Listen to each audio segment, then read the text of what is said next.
Welcome. Flat Earth Debate, Uncut, and After Show.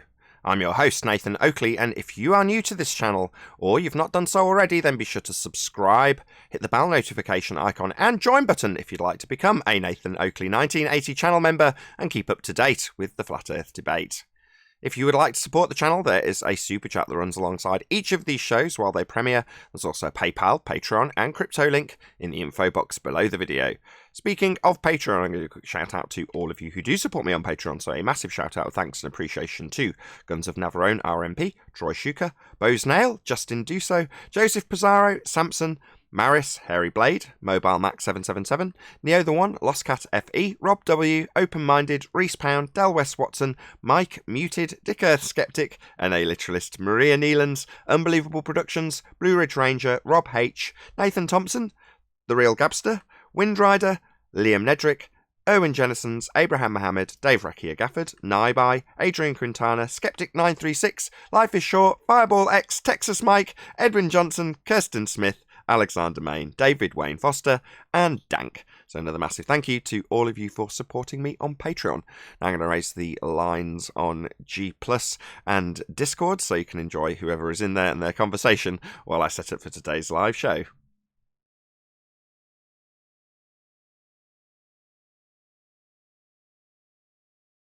What? A what?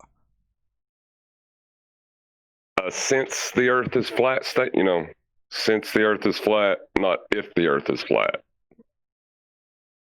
I see what you mean.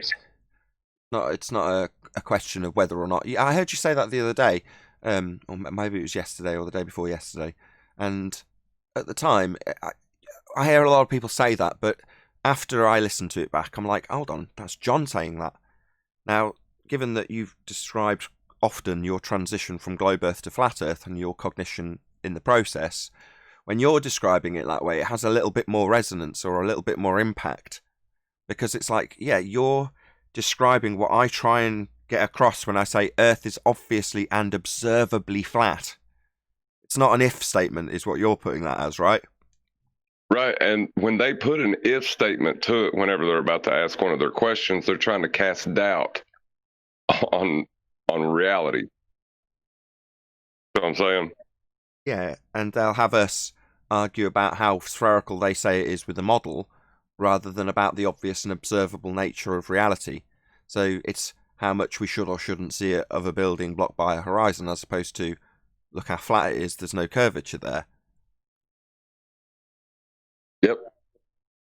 Yeah, that's, I don't know, I just see things a lot different now, I guess. There's a few presentations along Flat Earth Debate that people came along with where they actually presented models that had inclusive perspective and were a bit more like I would envisage it to be if it was spherical. Now that would be to say that it's obviously and observably spherical based on the geometry that they give us. It would be really obvious. Yeah? When you combine the effects, the double dip effect that Anthony described about 3 or 4 years ago when we were debating Isle of Man, if you included perspective, you'd have a much more severe effect when things went over the physical horizon they don't have anymore and got smaller with distance. You know, if you included perspective in their maths, there'd be a massive difference in terms of what you'd actually observe. Now, obviously, they just try and get around that by having an optical angular size calculator next to their curve calculator to make it seem like it's somehow related. Just Weasley. But nevertheless, the double dip, Anthony used to call it, the fact that things in this calculation on screen don't have any reduction in angular size when you put a target where it says hidden. So if you have a building here, that building's still going to be called 1,000 foot or 100 foot or 10 foot wall, whatever you want to put here. That value doesn't change regardless of where you put it. But in reality, the angular size to it does when you've got a realistic view with a horizon rather than the side view. So that reduction in size would mean that it would be obviously and observably spherical if we were on a sphere. And it just isn't.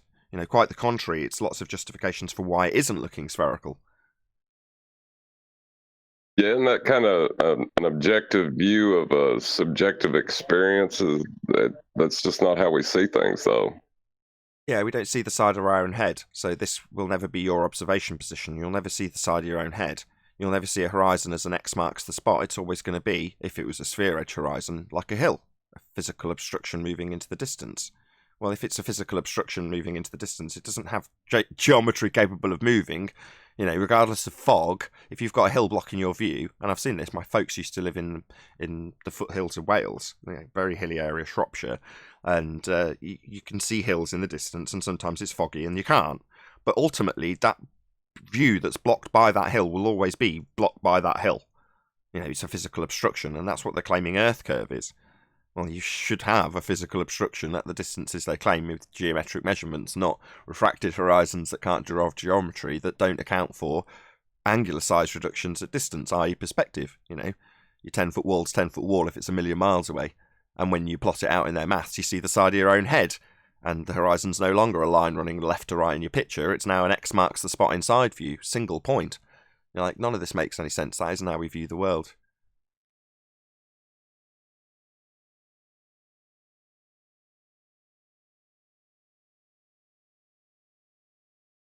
People would rather have the comfortable lie.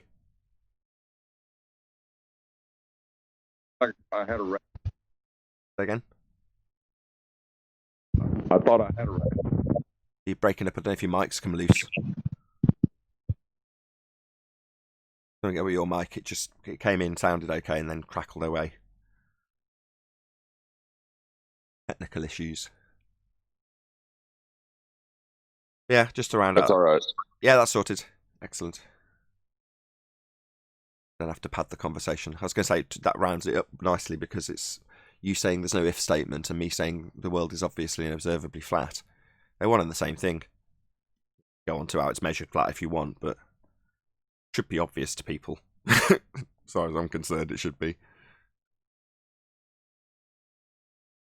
Yeah, like when they got rid of the geometry, the people arguing this subject should have just went, never mind. Like they ain't got an argument left anymore, but they didn't. Well, they did something worse, because instead of just walking away, as you say, they turned around and demolished their own argument, or as Chocolate Saints puts in it recently, snatching their own wig off. Because they're saying, we don't have a geometric horizon. That's their rebuttal. No, you need to prove to the world that we've got a physical sphere edge for a horizon that's blocking boats and buildings at given mathematics that don't account for perspective inside view, orthographic view. Side on seeing your own side of your own head. Well, in that mathematics, you need to prove that the horizon is physical, not tell us how it isn't. But that's what they did. The idiots that responded quickly, at least. People quickly stopped responding after they saw how we laughed at people like AB Science and Planner Walk and Rumpus, when they basically turn around and say, we don't see the geometric horizon. It's like, what's this X marks the spot horizon in your maths then? Just because people like National Geographic give us black swan images with horizons that are behind where they're supposed to be a physical sphere edge, we only have one horizon. And the horizon in their geometric physical Earth curve edge-based mathematics requires tangent points, straight lines to it, and it can't be non-physical, non-refracted, because then it doesn't block boats and buildings if it's non-physical refracted. So they're left in a position where they don't have anything as of one whole year. It's now today is the first anniversary of the Black Swan argument, which is epic. All they did was defeat their own argument in rebuttal and tell us just how non-Earth curve edge-based the horizon is. Well, that's not an Earth curve edge. No one's claiming that's Earth curve edge. Just a great end to the year, really. Yeah, I have a prediction for QEs when they'll finally understand it. Oh, okay. That's a good way to start the year. Go ahead. They can't understand it because the minute they understand it, they're not Globers anymore. That's true. That's a very good point. You've got two choices. Either understand it, at which point you realise that you don't have a physical geometric sphere edge for a horizon. That's not Earth curve. It's asserted to be Earth curve, and it's required to be Earth curve, and it needs to be physical and capable of measuring a tangent point to be Earth curve, and it definitely isn't. And you can only appreciate that if you understand the modus tollens argument. If the Earth is a sphere with a radius of 3959 miles, then every distance to horizon can be no more than 1.2 times the square root of the observer's height in feet, because that's the geometric horizon. As soon as you show it like in the National Geographic images, beyond where they claim its physical geometric capabilities would put it, based on their side view orthographic mathematics, then you don't have a geometric sphere edge for a horizon anymore. Therefore, you don't have Earth curve. Therefore, you don't have a sphere Earth. the horizon's not physical. Or you can ladle on the cognitive dissonance and say, well, in this image from my high-altitude balloon, it's a physical sphere-edge horizon just as I would expect. It's capable of blocking boats and buildings with its physicality. It's just as bendy and curved in its physical nature as I would expect it to be. Meanwhile, it's non-physical, refracted, not capable of being measured as a geometric sphere edge, only existing as a physical geometric sphere edge in the geometric sphere edge maths. You can hold both positions at the same time. That's very painful, though. Yeah, it triggers them quite a bit, doesn't it? Yeah, it's a great cause of stress and anxiety for them.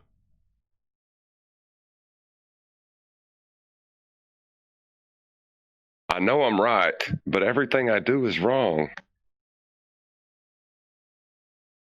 Yeah, you just get glimpses of those moments, like with people like Tim Osman, where they come along for years on end telling us how the horizon is Earth curve edge and how much you can calculate it, etc., etc., only to have it pointed out when you don't fully understand what the black swan means, that you don't have a physical sphere edge horizon. You have it broken down in debate with a flat earther, i.e. me, and the end rebuttal is to say, nobody claims the horizon is Earth curve. It's like, that's what cognitive dissonance will lead you to, stating to a flat earther the very antithesis of the argument that you're trying to make. Well, you're trying to make an argument that the horizon is Earth curve, but you're telling me no one claims that. Welcome to flat Earth. You cognitive dissonance-laden fundy.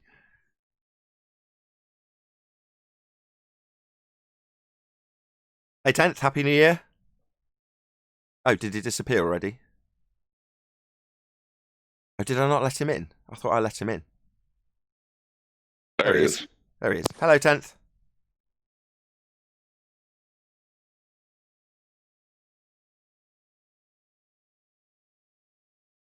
Up from Tasmania. No mic, no sound. Obviously got issues. You are not alone today.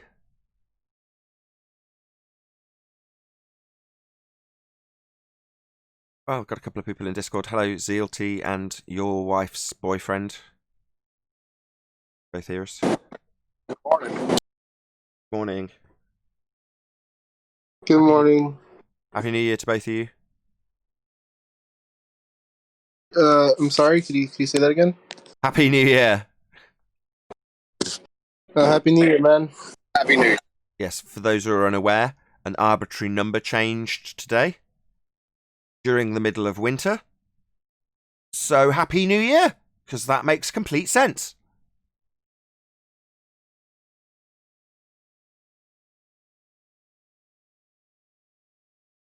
I said that to Paula, Bible literalist, in one of the chat feeds yesterday for Uncut and After Show on my second channel. Subscribe today, Nathan Oakley. And her response was to say, yeah, also, the morning begins in the middle of the night. I'm like, oh yeah, of course it does. Oh, it's gone midnight. Good morning. Because that makes total sense too, right? The Gregorian calendar. Never thought about that. Yeah, I didn't think about that until she pointed it out. I was like, yeah, you're right, aren't you? I've always just accepted the fact that when you're trying to detail when something occurred, and you've got an AM/PM scale to give it, or even 24-hour makes it a bit less complicated, but you're describing it as in the morning. And what do you then say if it's 2 a.m.? Well, the very early hours of the morning? What, when it's not morning yet? But that's the morning, right? Well, with that segue, I'll say good morning. Good morning. At least we can hear you now. Special occasion? No, an arbitrary number change today. I just so repeat what I just said. In the middle of winter, when there's nothing new and everything's dying or dead or hibernating.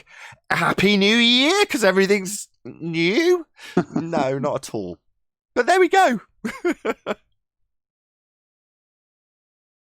Yeah, well, I had to restart my iPad to get on. Twice I came on, I could see you flashing, but I couldn't hear you. Fair enough. All solved now. Yep, that's my start of my new year. My start of my new year comes in spring, when I see the daffodils come up, and it's typically the younger generation. So you'll walk outside, and you'll see a kid in a t-shirt on a skateboard or something, without a coat, clearly enjoying the sunshine that is out, making the flowers want to come out. Well, you'll also see somebody who's watched the news that day that tells them that it's winter because it's arbitrarily assigned as such. And the fact that the sun's out and it's nice and warm doesn't change the older generations going out with 5 layers of coats on, even though it's boiling hot outside. That's when I know that's when spring's arrived. When the flowers come through, right? When it starts to get sunny. That's New Year. Easter, basically it depends Easter. where you, Easter. It depends. Yeah, it depends where you live, though, because right now my almond trees are come flower. I mean, the leaves on it. Strangely enough, because it's been sunny. Yeah, but they'll die off. They'll get frosted and killed off, and then they'll actually come into bloom in the spring, right? That does happen occasionally. Yeah, they will. Yeah, it does. It's just California. California gets, I think, 320, 30 days of sunshine. So it's confusing for certain plants, isn't it? They're just like, sun, well, spring's here then. Oh, shit, what's happened? So why do you have a show on Saturday?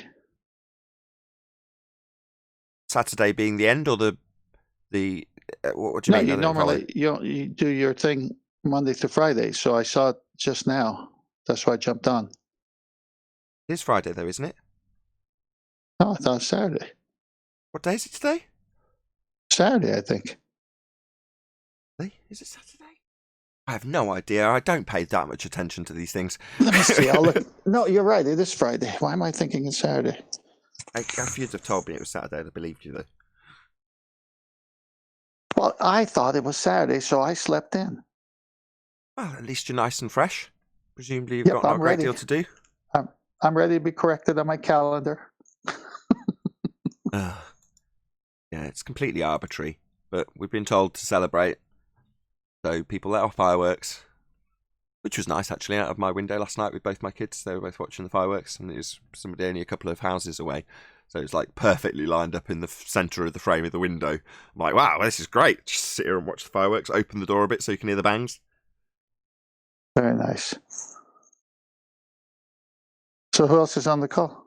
We've got Brian, your wife's boyfriend, and Zalty or Zealty.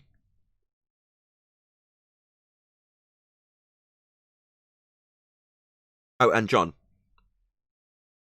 Father of a stolen child? Yeah, John. Okay. Hey, John. Hey, how you doing? Sorry, I'm herding kids right quick. I'll be back in a minute. No problem. No, it's all good. Don't worry. The warm up anyway. Happy New Year! Happy New Year to you too, Brian. Happy New Year, Brian. I'll say it with a lot more sincerity in spring.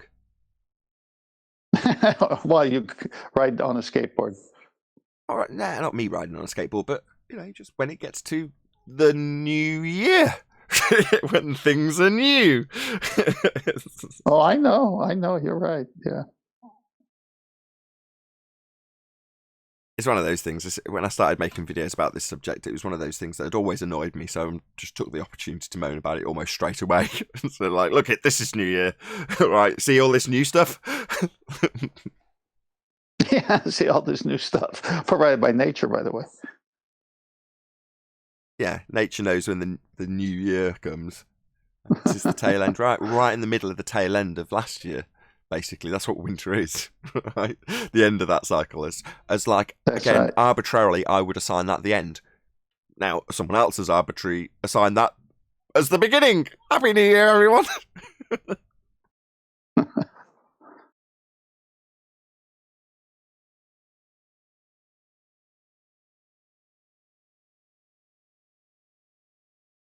Easter moves around all over the place anyway. What do you mean? Well, the date doesn't stay the same, does it? No, also Christmas, the Armenian Christmas is on the 6th of January, believe it or not. Yeah. As I keep saying, most of it's arbitrarily assigned as a given date. And the dates are based on a skew of the... Go on. It seems like there's a lot of arbitrarily assigned things on this topic that we're on. Most of it. Well, when you're trying to change your reality from a flat plane to a sphere, I would say all of it. Yeah. A lot of people's reality is based on nonsense fabrications, or let's call it a bit more accurately, philosophy. I was going by the Pacific Ocean the other day, taking my son to the airport, and it was on my left side because I was traveling north. And I'm just looking at it, and it's just beautiful, flat, gorgeous. And I'm wondering how the ballers tricked everyone into looking at that as your eyes tell you what it exactly presents itself as. Oh, it's actually round, but it looks this way. It was as simple as telling them. They told them. And people went, okay, if you say so. Here's a That is the non-force. lie. Here's a non-force 10th. Now you can think of it as a force. Okay? Now go away and think of it like I've told you to. That non-force. They were told to do exactly what they were doing, and they did it. People were told, So you live it's on a their- sphere. And they went, okay. If you say So so. this is their form of the Jedi mind trick then. It's not even required to do it with a mind trick. You just tell people what's what, and they go, okay. Okay. It's not much of a mind trick. You just tell them. People, Yeah, but I thought in the movie the guy told them and the guy repeated it. people are just very trusting, aren't they? If you're an authority figure and you tell someone what's what, I've been on Steve's show and he was very clear about it. We are arguing from a point of view of consensus reality, and that is what they are more than happy to stick their name next to. I'm happy to say that if everyone agrees, that's our reality. Okay, what? Well, why does everyone agree with something that's come from a philosophy? Why? Why do they believe that? Well, because they were told to believe it, and now everyone believes it, therefore that's our reality now.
Welcome to Flat Earth Debate Live. I'm your host, Nathan Oakley, and if you are new to this channel, or you've not done so already, then be sure to subscribe, hit the bell notification icon, and join button if you'd like to become a Nathan Oakley 1980 channel member and keep up to date with the Flat Earth Debate.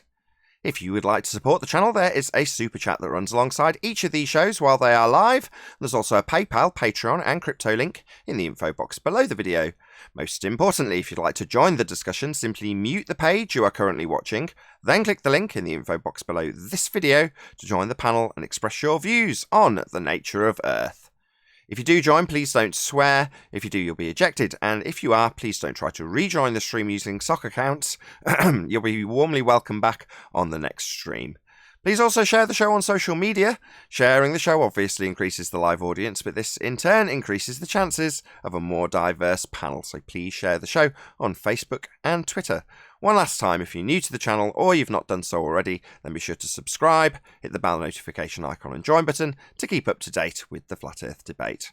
Now, we are joined by John and 10th Man in G+, together with Arwin, who's joined during my intro, and a whole bunch of people in Discord. So welcome one and all.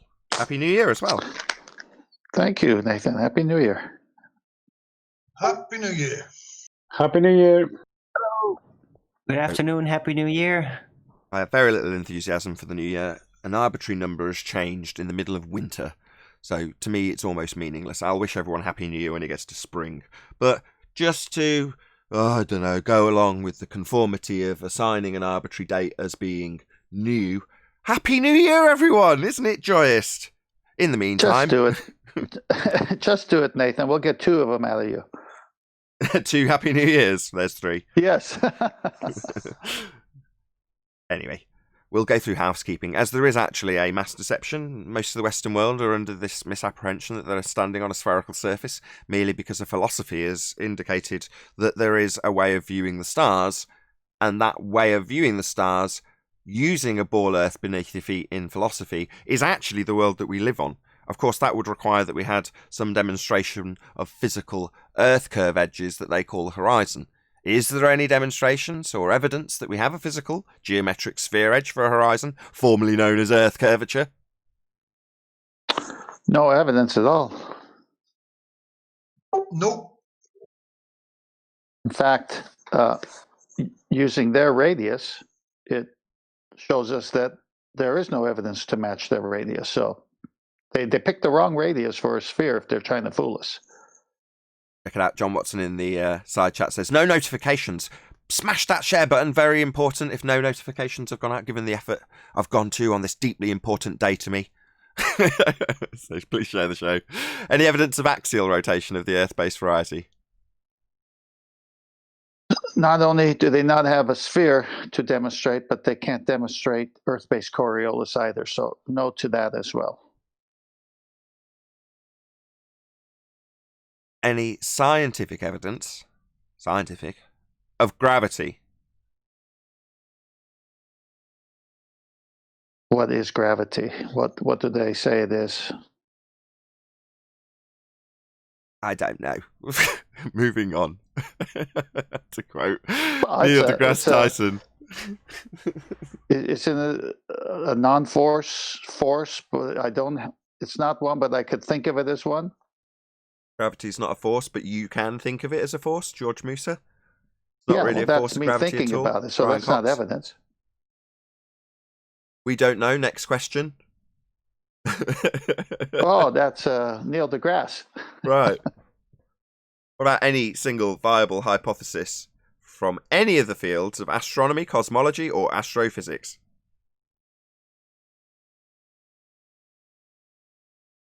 Am I going to answer all these questions today? No. Don't be shy, Discord. No, no, and no. Very concise, Thank you. George. Thank you. What about any evidence of the distance to the sun? That would be a no. And now a There's no weather report measurable update distance to from it. our Amsterdam correspondent. Go ahead, Arwin. Amsterdam and then Amsterdam. Where are The you? Netherlands. Oh, my bad. I thought you were close to Amsterdam. Oh yeah, close enough. But everything is close to Amsterdam by other country standards. So, because it's a very small country. Fair But enough. no distance to the sun, because what is the sun? I don't know Is it that the either. thing? Is it the thing to have a distance to in the first place? One of those What things would- now. Well, both my kids can speak now, but certainly the older one. I ask her, what do you think it is? I asked her what the moon was a couple of nights ago because it was full and looking really pretty, and she said it's Mr. Money. I was like, what? She's like, it's Mr. Money. I said, you think the moon is Mr. Money? She said, yeah. And she went, hello, Mr. Money. I was like, okay, I'll join in with that. Hello, Mr. Money, if that's what you think. She didn't know though, really. It's not money. Anyway. Any evidence of a self-perpetuating molten iron core at the centre of a presupposed spherical Earth? No. Nonsense. Didn't we say yesterday this was going to change to supposed instead of presupposed? Well, they presuppose it's spherical. The begging the question fallacy has been destroyed by the black swan. I mean, well, might as well ask that question. Any evidence of the R value, Earth radius? That would be the presupposition in the molten iron core presupposition. Black swan. On the other hand, by even using the word core, the spherical nature is already kind of implied. Indeed. Yeah. And just another thank you Well, to George. As we're missing a chocolate Based- saying thank you. Whispers, black Based on swan. the black swan picture that we have of the 2 oil platforms, the radius went from 3959 to 264,000 miles. So I would say a strong no on that.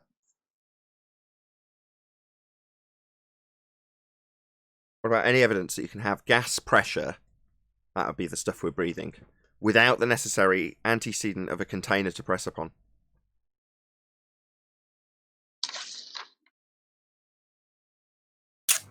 Impossible. Well, from what I've heard, gravity's not strong enough to keep the gas pressure to the ball. Rumpus said it. Yeah, I slightly misquoted him. I think it's gravity isn't sufficient to hold the gas there rather than here. But obviously we're talking about here. We're talking about the nature of reality, and it's contextualised in the rest of the conversation. But the actual quote is there rather than here. Not that it's that important. We all know what we're discussing here. Or there. Well, he used the key word insufficient. So wherever it is, it's insufficient. Yes. Indeedy do. Gas isn't going down, go boom boom. Gravity is not enough. Insufficient, so I hear. Not that we need a not force to be described as insufficient by a fundamentalist zealot that believes in this not force because he's been told to believe it as a force simultaneously after being told it isn't one. You know, we're not concerned with whether or not non-forces are insufficient or sufficient. They don't do anything. Conceptual only. But it was just interesting to hear the Fundy tell us how insufficient his non-force force is. Also very amusing. Do you remember the caller yesterday, Ed Masto, I believe he goes by as well? Stranger danger. He was trying to he was trying to figure out, okay, if we're in a container, and that's okay, first he admitted that a sky vacuum next to gas pressure, we would all die. He admitted to that pretty much.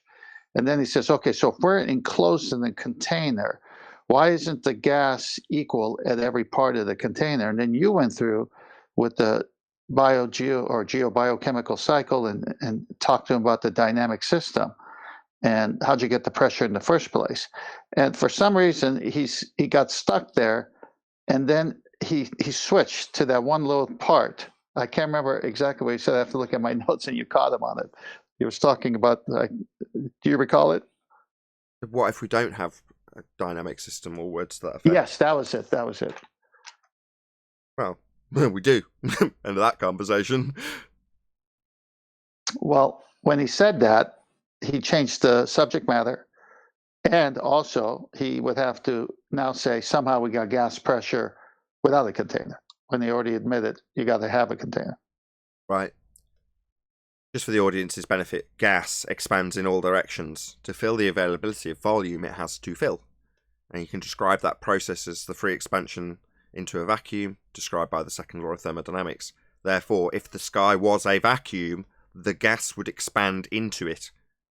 Now, given the amount of space they claim space is, how ironic that they would call this space, we wouldn't have any gas to breathe. We would be at 10 to the minus 17 torr, a vacuum, at sea level. We wouldn't have any gas. It wouldn't develop in the first instance. Now, their rebuttal to any of these claims, based on natural law, I might add, would be to assert a red herring fallacy about how we have gas pressure differentials. Now, you can't achieve a gas pressure differential in the first instance if you don't have containment. And their heliocentric philosophy suggests, in violation of natural law, that we are on a sphere with gas pressure and no containment in a vacuum. Absurd. The sky is not a vacuum. Outer space is fake. Shout out to Unitox Femi, who's actually on the panel. So thank you very much for the super chat, Sasha. Earth, obviously, inobservably curving, but flat. Yeah, that would be cognitive dissonance summed up in a super chat. Thanks, Sasha. That or Unitox Femi, which you named in YouTube. He slipped in that if statement, though, didn't he? He did. He was trying to cast doubt. Yeah, we discussed that on the pre-show. Come on, member today if you want to watch the pre-show for today's show, when it's published, after the live show's ended. I think that concludes the housekeeping. Is that all of them? I think it is. I think so, yeah. It's a thin panel. There's a lot of people celebrating the middle of winter. I mean, New Year. keep driving it home. I just think it's nonsense. I really do. Happy new cold. Well, it's just, you know, people do all the stuff they do on New Year's resolutions and they prepare for the new year. and then they go out and realise that it's cold and miserable and they're still going to be tucked up in front of the fire. Well, you know, that kind of mentality is depressing. You know, like an anticlimax. Well, like you said, all they have to do is tell them and they'll believe it. Yeah, they do. Or, well, they don't even tell them. They just say, here's your calendar. There you go. Why There's chocolates behind each date. Why have you spelt month? Month? What's the change of words? Shh. It's nothing to do with the moon. Shut up. Hey, Flatside. Happy New Year. Hey. How's it going, guys? Good. Good, Flatside. Other than hardly anybody watching. Please share the show if you're watching live. For some reason, I don't think any notifications have gone out, even though this is just a typical, normal, regularly scheduled show. But obviously, no one knows about it, given that it's completely normal time. But yeah, please share the show. I think we ought to change month to Mr. Money. Mr. Money? I had a notification. Oh, did you, Brian? Oh, wow. I don't take any of it back. Please share the show anyway. release the carrier pigeons. Didn't one of your kids say it was Mr. Money? Yeah, Eleanor said it was Mr. Money when I asked her what. Well, the more she's cognitive, or whatever the word is, the smarter she gets, the older she gets. I ask her what the moon is. What do you think the moon is? What do you think the sun is? What do you think that is? You know, I can describe what it does all day long. But what is it? And I don't know. But she's full of wonder and imagination, right? So she's the best person to ask as far as I'm concerned. I like it. There was a show by Art Linkletter. It was called Kids Say the Darndest Things. It was so fun to watch because they'd do that. They'd ask questions and the kids would say stuff like Eleanor did. It was great. What a laugh. Well, they've got such basic logic for the most part, so they're going to ask a question that to us with preconceived notions about things seems absurd. But I bet you if you watch that show back, I remember that show, I bet you'd be surprised at how many things you're like, wow, that seemed absurd when I watched it, probably got a laugh, but now seems perfectly logical to ask, right? Yeah. Kids view things. Go on. I was going to say, why is the rocket going down? You see that video? Yeah. That's the one. Yeah, followed by an adult giving an ad hoc explanation for orbital mechanics. You know, some ham-handed description of gravity from memory. Yeah, it was pretty funny. So looking back on it now, it's funny. At the time, I was going, yeah, that's pretty close. Nodding along with the adult's ad hoc explanation based on a very, very vague understanding of these concepts that he's been taught in school, and that rendition to the kid, you were nodding along with him, right? Yeah. Yeah. Yep. Yeah, it's not. No. It's John, I must say, I like your name on your father. father of a stolen child. Yeah, don't ever have a kid out of wedlock. Don't ever have a kid out of wedlock. You don't have any rights. I see. Well, thank you for that. Man, I wish I could give you guys some food. Making some nice porky course. I just saw it. Hey, Nathan, since the show's got a thinness to it, you want to go to Master B, put up some teaser slides for the one-day sextant presentation I'm going to do? Yeah, I've got it up now. I've got, I'll just adjust it a little bit so you can actually see what's in the image. Got the guy with the sextant first, right? Yeah, a guy with a sextant. He's looking with the side-on view. We'll start there. I think there's 5 slides altogether. So, John, I think you're going to like this because you made reference to a flat plane and how they measure and do surveying. This is exactly what they've done here. So a sextant is a right-angle instrument. It's basically a glorified protractor, and you're going to need a corner. And see where the eye is on that picture. That corner is where the vertex is, where a point of the 2 lines meet. And so here in this scenario, this image, you see Polaris as the luminary and the position of the navigator, and then you can find the angle to it. Now, what's important about that angle is because at any given time, those luminaries are at a zenith position over the Earth at some point, and that's in the nautical almanac. So if you go straight down from Polaris and you go to the eye, that might be, say, 700 miles or 1,800 miles. So you got your angle to it, and that way you know how far you are from it. Go to the next slide. Okay, so in order to work on the globe, they need to have the NCP.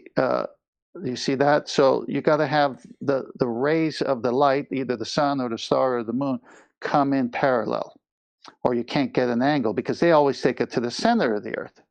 They take it to the R, because that's how it would work on the circle or a globe in this case. But you see, the measurement is never taken from the core or the center. It's taken from the surface of the Earth, where you see that guy. But in order for it to work that way, the rays of the sun have to come parallel, or the sextant cannot work on the globe. Next slide, please. And the reason for that is this, because when you have a transversal, which I believe is the correct way of saying it, you have the two parallel lines of the ray, which is here shown horizontally, and then there's that line going through it. The angles are always the same. So that's the only way to keep the angles the same if you're going to measure from the center of the Earth as well as the surface of the Earth, is to have it work like this geometric picture shows. So the angles at 118, 118, 62, 62, they never change. Next slide. So here's a depiction of a sailboat on a globe and the center of the Earth, and then there's the top of the surface, as you can see. And so imagine someone on that boat with a sextant, and then they have to say, okay, it's going to the center of the Earth, and there's my BP is the geographical position of the sun there, and my apparent position is over here. And then they go to the book, and it says you're 2,500 miles. You draw a circle around it, you take another reading of another luminary, and you find where the two circles cross, and that's where you are. But you got one big problem. The last slide. Are the rays of the sun parallel? Does that look parallel? No. So sorry, boys. The sextant proves that we live on a flat Earth. Well, it's not just that. Don't you point the sextant to the geometric horizon within their model? Well, you got to have that the zero line. It's always from the horizon up to the luminary.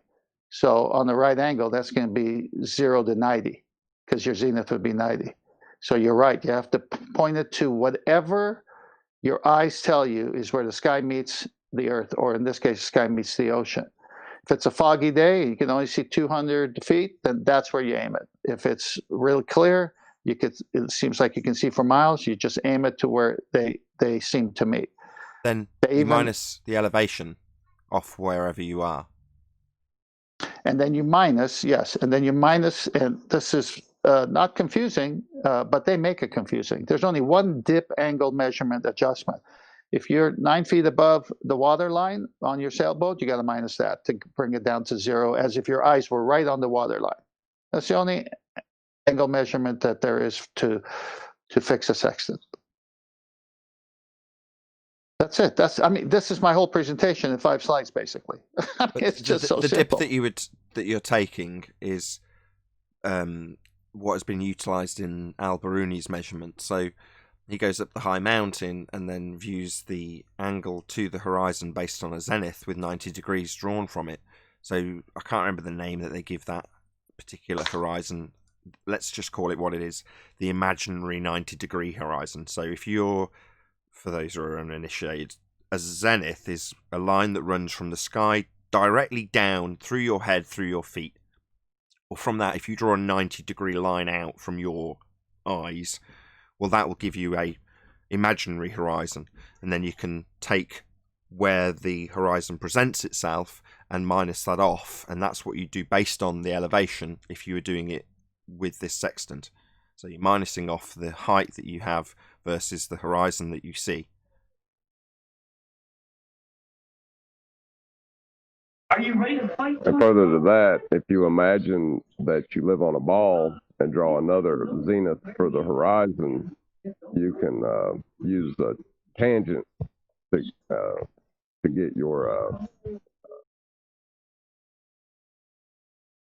Well, yeah, that when they do it and take a dip angle measurement from it, what they're saying is that the line that we draw to the horizon is a tangent, a straight line to the physical edge of the sphere. So that automatically makes that point, marked with an X in their mathematics for a curved Earth, that makes it a physical point, the edge of a sphere. Precisely what they claim blocks, boats, and buildings. So they need the horizon to be a physical tangent point, capable of having a straight line drawn to it. To do geometry, that's what you require. Straight line, that's a tangent, and a physical point, the edge of their sphere, the tangent point. That's where the line meets, and the Black Swan shows that, according to their rebuttal, the line to the horizon isn't straight, so it's no longer a tangent, and the point that you see isn't a physical location, it's a refracted, non-physical optical location, apparent, according to them. Well, therefore, it's not capable of deriving geometry from. It's not a tangent point. It's not physical. And it never will be. At that point, from then on, from 1st Jan 2020, 1 year to the day, in our arbitrary consigned Gregorian calendar, it's been demolished as a physical point that you could draw a tangent line to. We're even told how non-straight the line to it is. So the horizon's not an Earth curve edge anymore. Globe Earth's dead. Earth is flat. Excellent presentation. I know it's just a taster, but thank you very much for that, 10th man. Oh, yeah. I'm going to throw up just a few more for clarity, so if you want to go to them. Oh, I'll pop it back up. Tell me which you see, the star at infinite distance? Got it. Okay, so here's another one, a screenshot saying the same thing. So you see the angles are the same at the surface as well as from the center, but the rays of the luminary, sun, moon, star, whatever, has to come in parallel in order for this to work. Going on to the next one. So this is basically the way Eratosthenes with the sticks, he needed the light to come in at the same angles to get those same angles to work. Go to the next one. You see the two wells there, the 7.5. And you see how they depict the sun's ray coming in parallel when it doesn't in actuality. So really it's just the angle of the sun on the flat plane that causes 7.5, but they need it to be 7.5 from the center, so they have to change the ray of the sun from parallel to, from diverging to parallel in order for it to work for the center. So the center of the Earth can never work with parallel light rays. And then the next one, you could see an old video where it shows the light rays coming parallel, and you're at 3 different spots. If you're doing a navigation reading from a plane, surface of the Earth, or the center of the Earth, they're all going to match, as you can see the angles there. It's just a big trick. And the last one is actually how you find your position with a sextant. You take 3 star readings. You're somewhere on that circle, star being in the middle. The zenith position of the star is always in the middle of that circle, but with a compass you draw a circle, and where they meet is where your position is from the use of the sextant, because of the angles off of a flat plane, never from a curved surface, because sextant cannot work on a curved surface. End of presentation. Epic. Thank you very much. You're going to be editing that together then as a full presentation and sticking it out on 10th Man Rises? Yes, or it's funny because there's so many other things I want to put in. I'm kind of stuck in my mind which way I want to do it. So I said, you know what?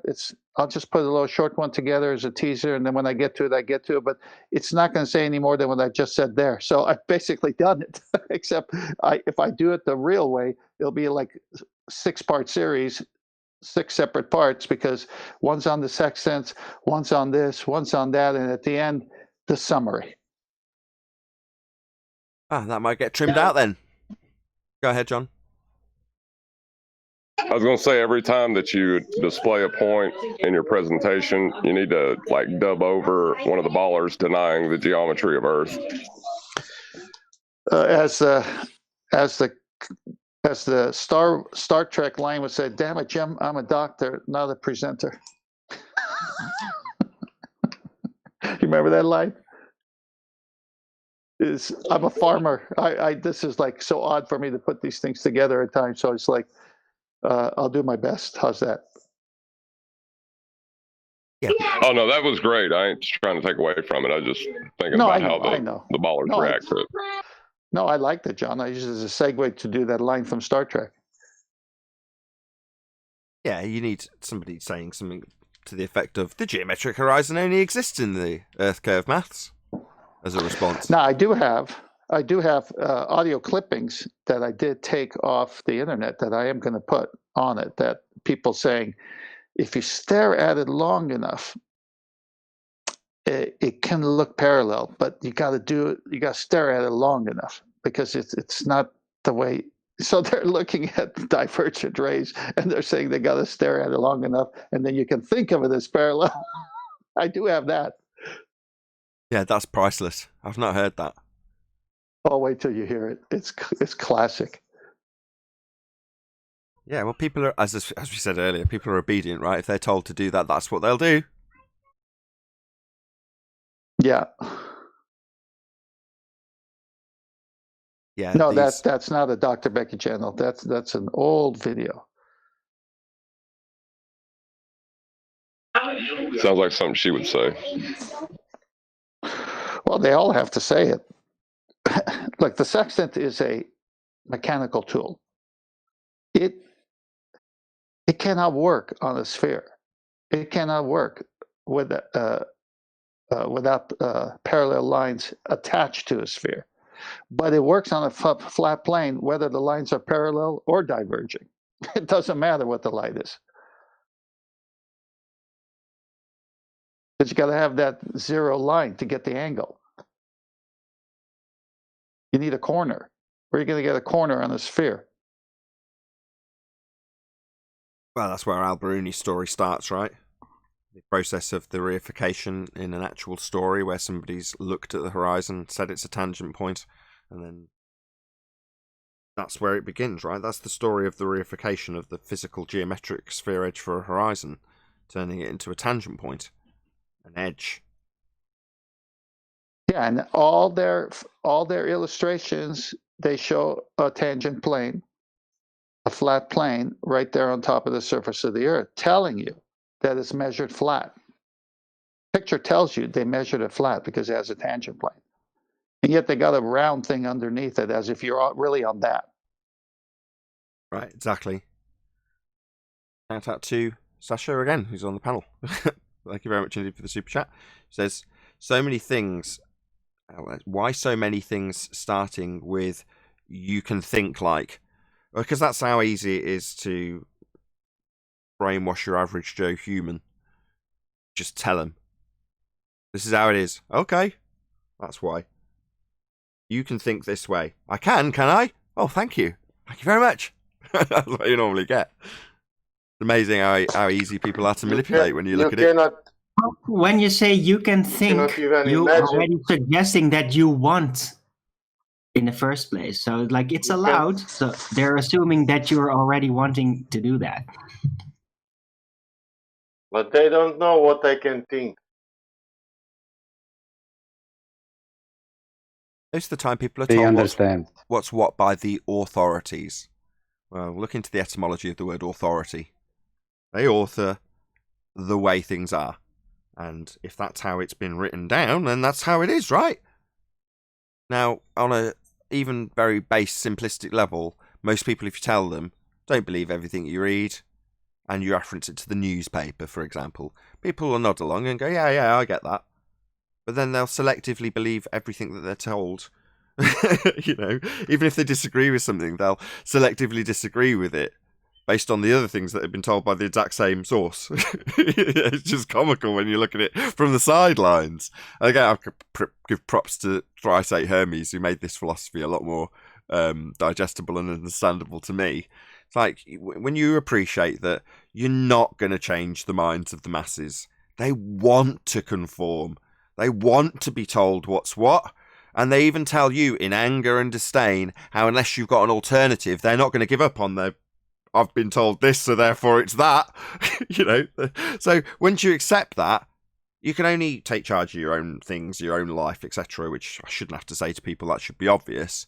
But when you're out and about, you can only really laugh at it. Not outwardly, not like literally laugh in people's face for being normies, but what else are you going to do when you see people behaving like normies? Are you going to try and tell them? Are you going to try and wake them up? It's like back to the Matrix analogy. Most people will fight tooth and nail to reject what you're telling them. So is there any benefit to you whatsoever? Nah, of course not. Not in a psychopathic controlled system. Why would you ever think that you would benefit from trying to help people out in that regard? They'll scorn you for it. Well, much better to just have a little chuckle and realise that the whole world's a joke. Don't let the laughter be on you. And the character Cypher in the Matrix was willing to turn on his own people to go back to that ignorance. Yeah, so but he didn't even actually have any confirmation that he would get back. The mere idea for it was enough for him to do it, because there was no guarantee that it was even possible. There's no proof of that in the entire movie. He also had an accomplice who also wanted back in. You know who that was? Most people miss this. How did he have a meeting with the agents, right? Can he plug himself in? No, of course he can't. So how did he sit down with Smith, eating a steak, describing how he's going to sell out his the pilot of the Nebuchadnezzar, Morpheus? How does he get to do that? Well, he needs somebody to plug him in and out, doesn't he? So who's that? See if anyone can guess. Yeah, I never thought of that. Well, it's there. It's right in the plot. It's Mouse. What? It's Mouse. The guy who's telling... I was about to say that. He's peddling the idea of the false reality to Neo, telling him how he can set up a little date with the woman in red. Well, that implies that he's going back into the construct to have little affairs with the woman in red. And everyone around the table, in other words, they all hear him doing it, have all had what is described by Switch as the digital pimp at work. So obviously they're implying that Mouse wants that reality back. Now, how else would he, i.e. Cypher, get back into the Matrix undetected? Well, it's also implied that Cypher not only sells out Morpheus, but is more than happy to sell Mouse out, because Mouse is there in the Matrix because, presumably, being his co-conspirator, he wants to just get rid of Mouse once he's made his little deal. So he leaves him to be the first to be captured. He's the one guarding the exit point, right? When they all go in. And when they change the Matrix and he sees the black cat, by then, Mouse is already well and truly done for. Because he's trapped in the building where Cypher's dropped the phone, selling out his companion in setting up the deal in the first place. There you go. Oh, Mouse was at the top of the building, right? Yeah, he's guarding the exit point where... When they exit the building, Cypher chucks the phone in the bin so that the agents can find where they've come in and out from. Right. And then everything got bricked up. Exactly. And in the end, they were going to kill Cypher anyway. They said the plan hasn't changed. Send the Sentinels. Right. Exactly. But they've got no soul, right? You're talking about programs in that respect, so...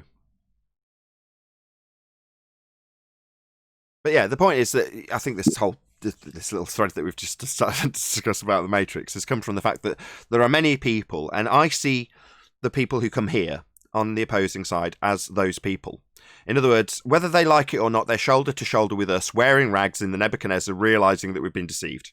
They just don't want to believe it, right? They want back in. They just want to forget all about the fact that we've been deceived, because it's very, very torturous cognitively. I'd just rather you lot went away. And if I direct my anger and frustration towards the people who are perpetuating the idea that keeps me up at night, hopefully it'll go away. If I get rid of those people, that'll go away. I'll be reinserted into the Matrix and the world will continue to be a sphere spinning in a vacuum. So just need to get rid of the people who are making it obvious, because they're the ones keeping me up at night.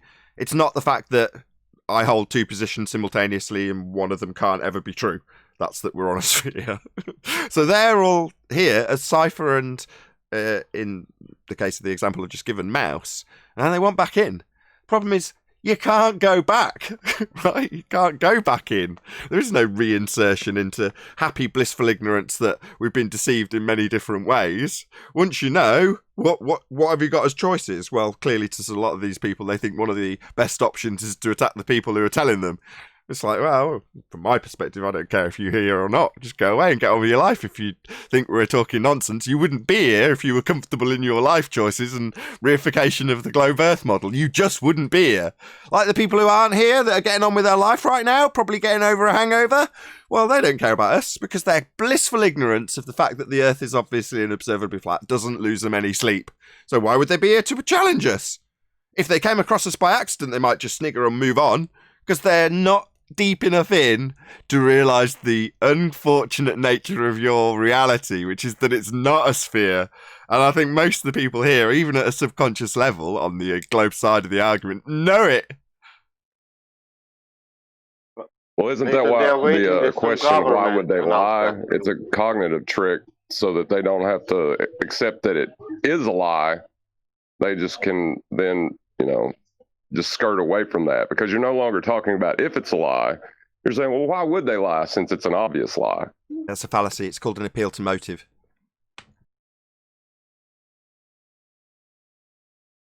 Most people need somebody to announce that. Body of science, body of some government, somebody, They're waiting for that, some big mainstream news. John, you said, why would they lie? So when you were talking and saying it, I was thinking, well, because they get power, they get control. So why does anybody lie? If you lie, there's something in it for you, not the other guy. So why would they lie? Because there's something in it for whoever is lying on any subject and not the other guy. Because if you tell the truth, then there might not be something in it for you. It just might be for the other guy, or there might be something in it for both of you. But when you lie, there's always something in it for you and not the other guy.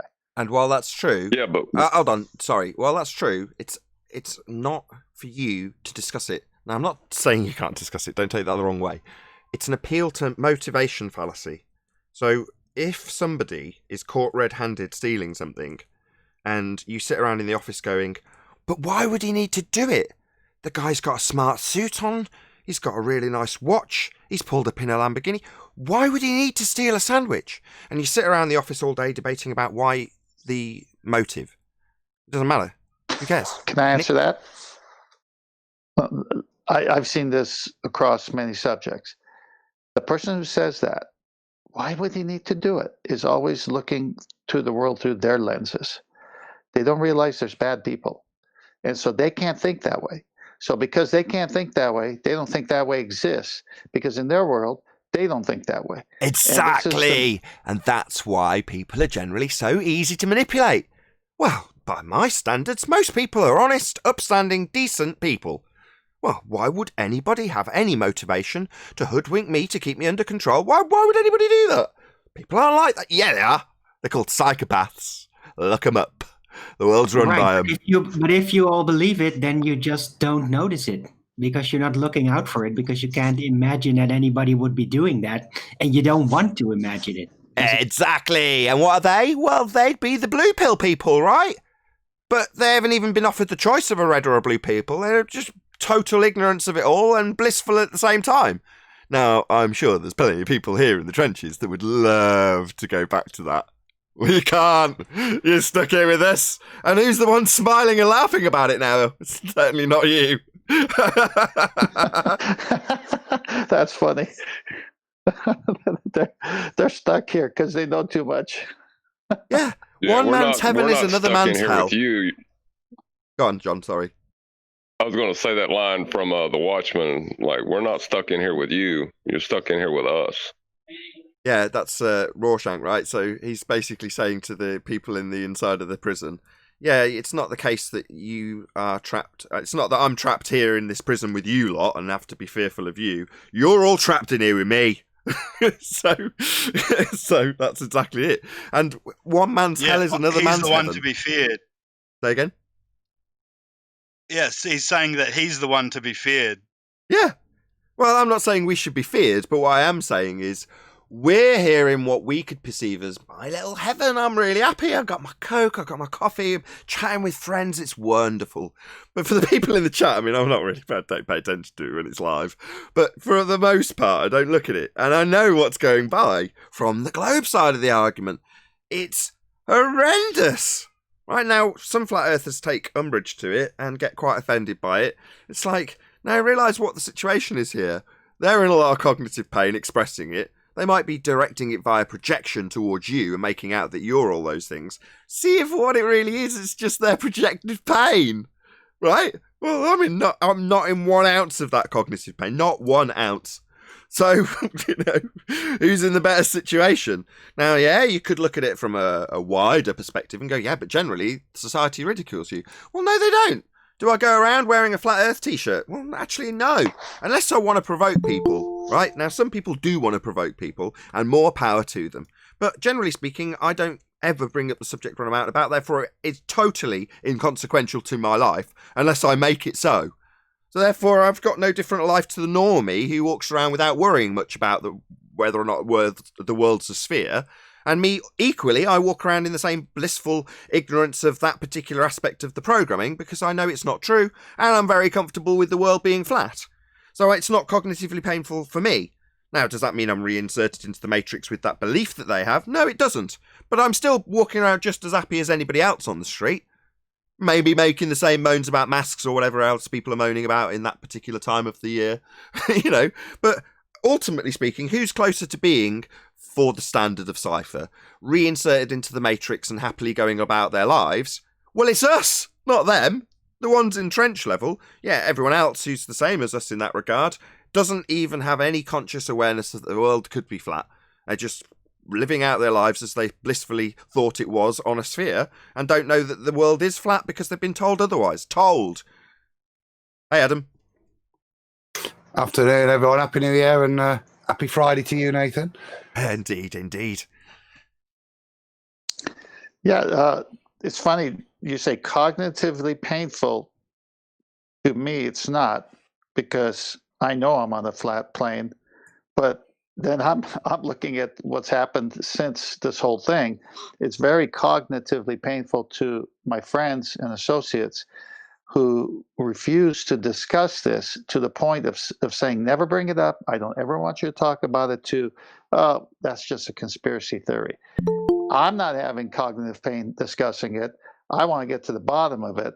They're having cognitive pain even thinking about it. Hey, Chocolate. Yep, certainly the cause for a lot of anxiety. Hey, Chocolate. Good morning, everybody. Good morning. Good morning. Happy New Year. Happy New Year. Happy middle winter. Happy cold as shit. Yeah. That makes sense. Did they ban everybody at your place too? I don't know what this is in reference to, but another shout out to Unisox Femu, Sasha, who says, cognitive pain hurts. Indeed. I had that virus. ... Passed. Thank you for the super chat. Maybe that'll need a bit of explaining, Sasha. Or maybe not. Well, let's say that everybody has that in the first moment of, how to say, acknowledging that the earth is flat. It was not so, okay, it is okay. At least for me, it was fucking, I don't know, like, oh my God, what is going on? That's not possible, But on the end, I realized that is, and I leave it alone. It's flat, and I don't have any more that pain. Yeah, that moment I visualise as being the shot from Jaws, where he sees the woman being attacked on the beach, and the camera angle pulls away, and his foreground gets closer as he gets further away, as they zoom in and pull the dolly away. Well, that kind of realisation as the world closes in around you. Oh my God, it's true! Oh my God, all those people I ridiculed, that's me now. Sorry, Nat, I was speaking with my brother, with my wife, I was like excited. I was like, oh my God, do you know what they're like? Oh my God, I was like, I'm crazy. What? I cannot think like this. And they were like saying, man, no, that's not true, blah, blah, blah. Sasha, I was alone. Go on, Adam. So you say, like, I agree with you. We all have that moment. When you start on this journey, you don't start as a flat earther. First thing you do is go off to prove those idiots wrong. So you go in and you're being honest. You explore these things, and it's when that reality dawns where we have that moment and we step forward as say, no, can't be a ball.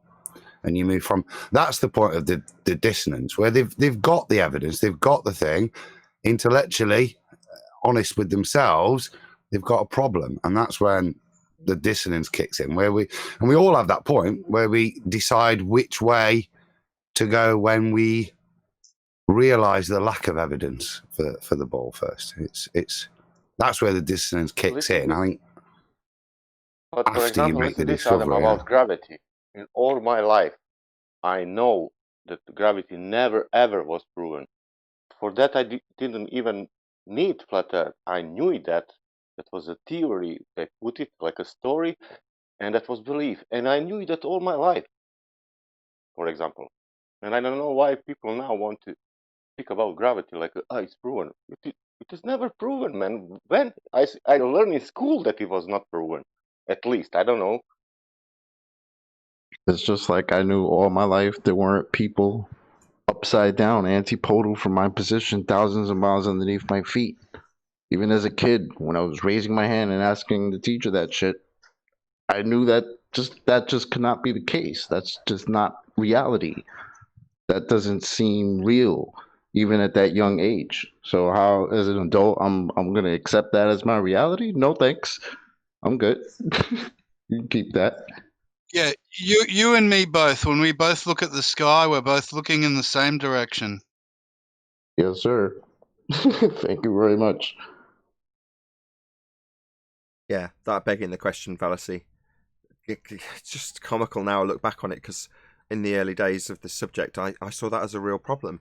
Explaining the antipodal star movements. And then eventually you figure out, well, beyond the assumption that when I travel south, I reach a point that's antipodal from whence I started. Beyond that, you don't actually have any demonstrable proof. You just beg the question. You're assuming, and it was easier for me when I thought about the journeys I took, looking out across the flat plain that I was flying over. At no point you inverting and, there's no suggestion on any journey that you're going to arrive antipodal from where you began on a very long flight. It just isn't in any way suggested or hinted at. Now they would say, it's very subtle. Well, it's like, well, how subtle? When we're talking about physical sphere edges that we can't see, it would be impossible to determine. But if it was actually a sphere, it would be really obvious, as opposed to your justifications for why we can't see it. Well, it's like, no, beyond the assumption that we arrive antipodal when travelling a long distance because we're on a spherical surface that we've assumed, there's nothing to prove that.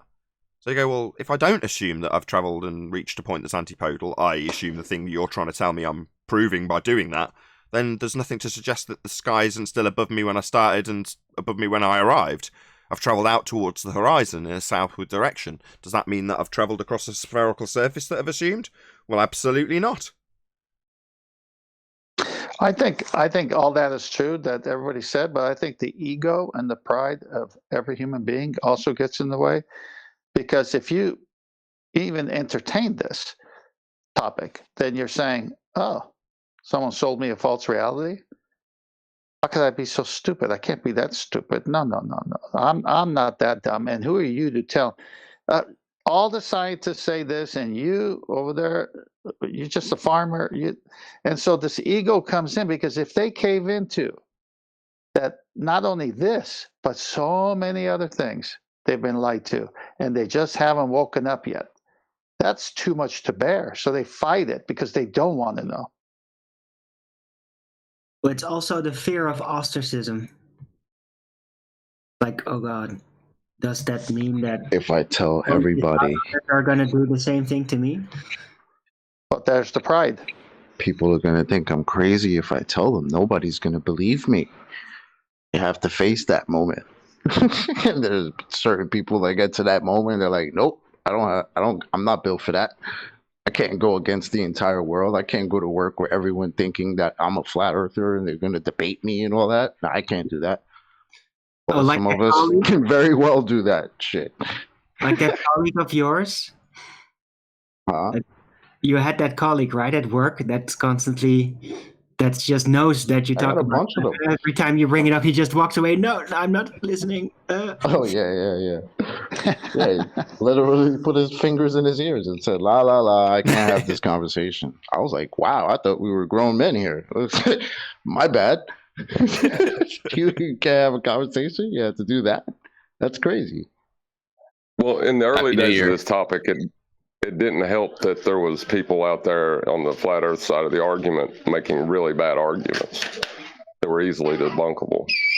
Indeed, laid out for them to make. Hey, Chris, Happy New Year to you too.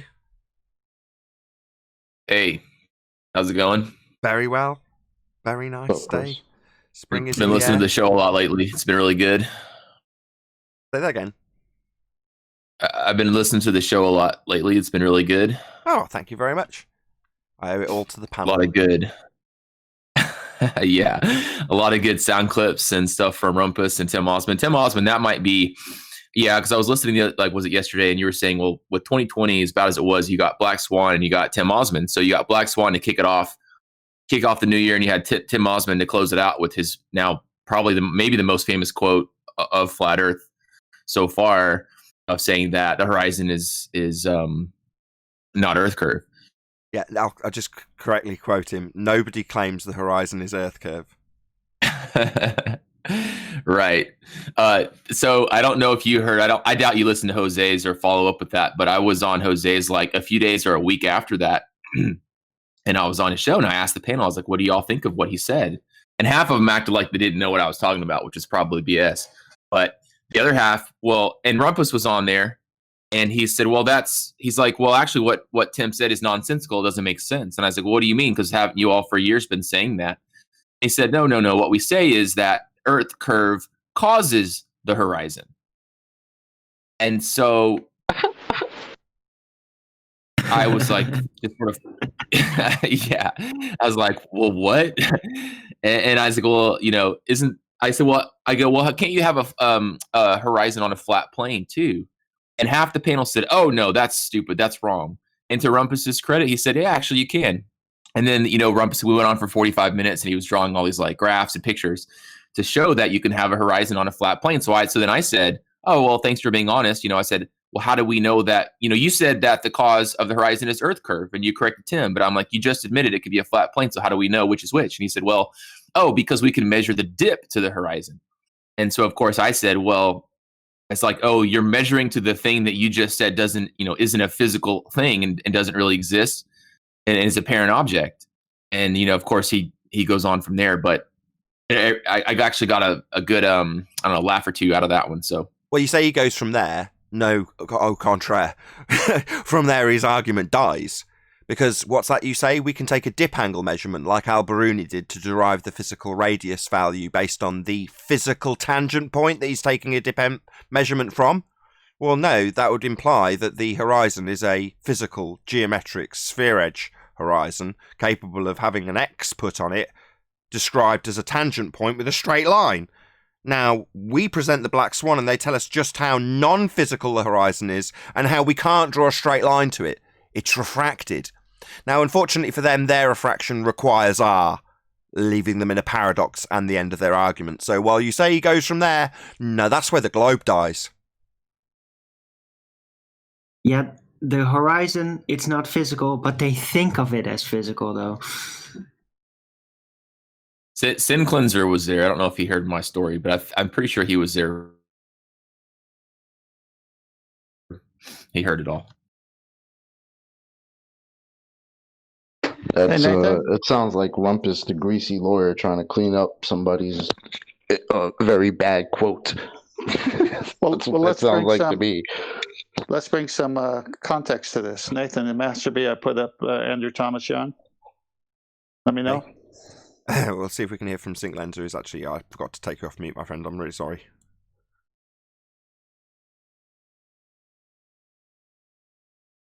Or not? I'm slightly confused about the people that say you wouldn't see a horizon on a flat plane. Okay, so the horizon is the apparent meeting of the ground and the sky. So if What do they think we would see on a flat plane? All ground or all sky? Yes. Because when they depict the globe, they have an orthographic view that only has the horizon formation by way of a physical obstruction of Earth curve. So their horizon in orthographic view is only caused by the Earth's curvature. Now, if you straighten out that line, you end up with a potential infinite line, because you can draw the target on the right, the observer on the left, and draw a line between them, and without any Earth curve getting in the way to cause the horizon, you can see forever. Now, the reason you can see forever is because in their orthographic representation of the world, in reality a hijacking of perspective, the target will be assigned a feet and inches value. So if the target's on the right and it's assigned 100 feet and you're the observer on the left, if you draw a line between those two things in orthographic view, you can write any value you like on the line between target and observer. So you could write 1 million miles on it and it'll still be 100 feet, the target, that is. Now, in reality, we don't see like that. Things get smaller into the distance. Their angular size reduces. It's called perspective. But their mathematics takes perspective and calls it Earth curve. As things recede into the distance, i.e. angular size reduction over distance, perspective, they assign Earth curve obstruction, physical geometry, to the horizon. That would be the point where things diffract, become too small, to see based on a limitation of the angle, or weather that gets in the way beforehand. Either way, they'll assign it as Earth curve obstruction. Now, do you want to read out your Andrew Thomas Young quote to round out the live show before I ask everyone to stay tuned if they're watching on a premiering stream? Yeah, calculating atmospheric refraction. All the discussion above deals with plane surfaces, but the Earth isn't flat. To deal with refraction in a curved atmosphere, we have to introduce some geometrical considerations, which we have been put on a separate page. And those geometric considerations will require an R value derived from a physical tangent point horizon, and they're going to move it by way of a refracted R value they can't measure anymore. It's Arwin's paradox. With that, I'll say if you are watching this on either Nathan Oakley 1980 or Nathan Oakley premiering streams, then stay tuned, as there will be an after show to follow. Unfortunately, if you are watching this live, this is where we bid you farewell. A huge, massive, enormous thank you to all of you smashed the super chat, liked, commented, shared, subscribed, became a member, and all that good stuff. Be sure to check out nathanoakley.com and the Flat Earth Debate Forum to keep up to date with the community debate. Once again, stay tuned if you're watching on either premiering stream. I've been Nathan Oakley, and I'll see you all in the next video. Happy New Year.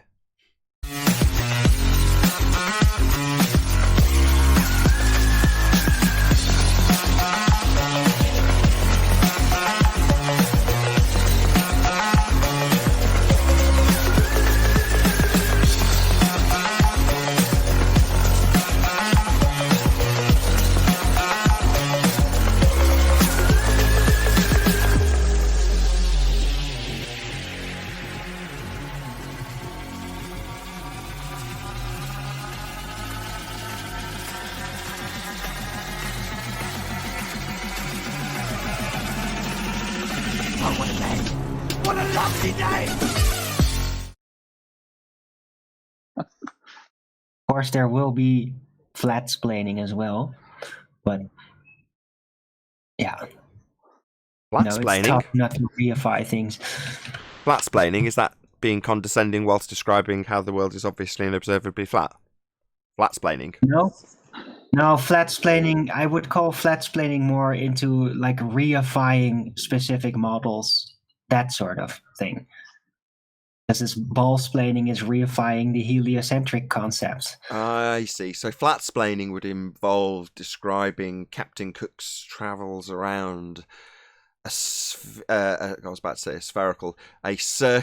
ice ring that encompasses us all to keep the water here, to overcome an argument we don't make that's punted by the Flat Earth Society about water falling off an edge of a disc, right?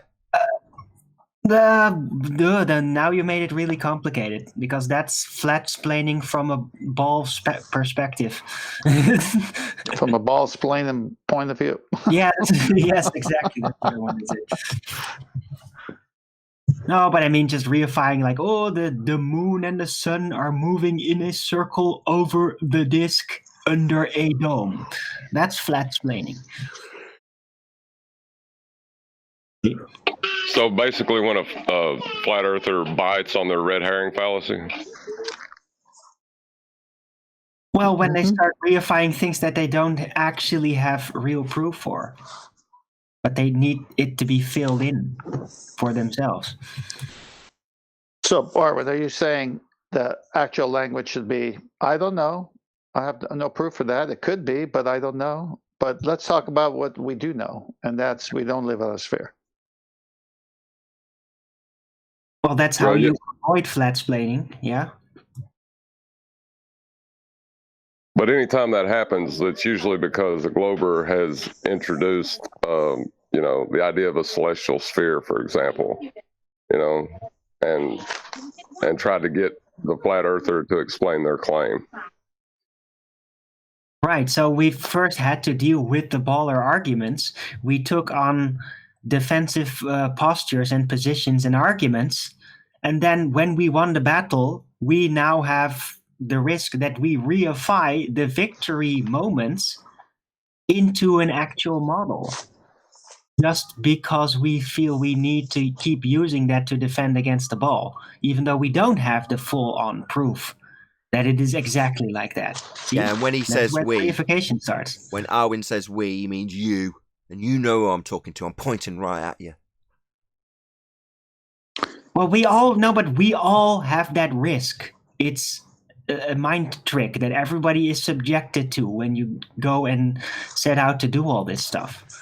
Yeah, there's it's easy to fall into that trap. I was just going to say there's loads of pitfalls and booby traps laid out for you in the form of controlled opposition narratives that they'd like you to be arguing, and you're led down the path of arguing them when they're put to you as a concept that might be worth reifying, because, as we know from our opponents, people will demand that we give them an alternative.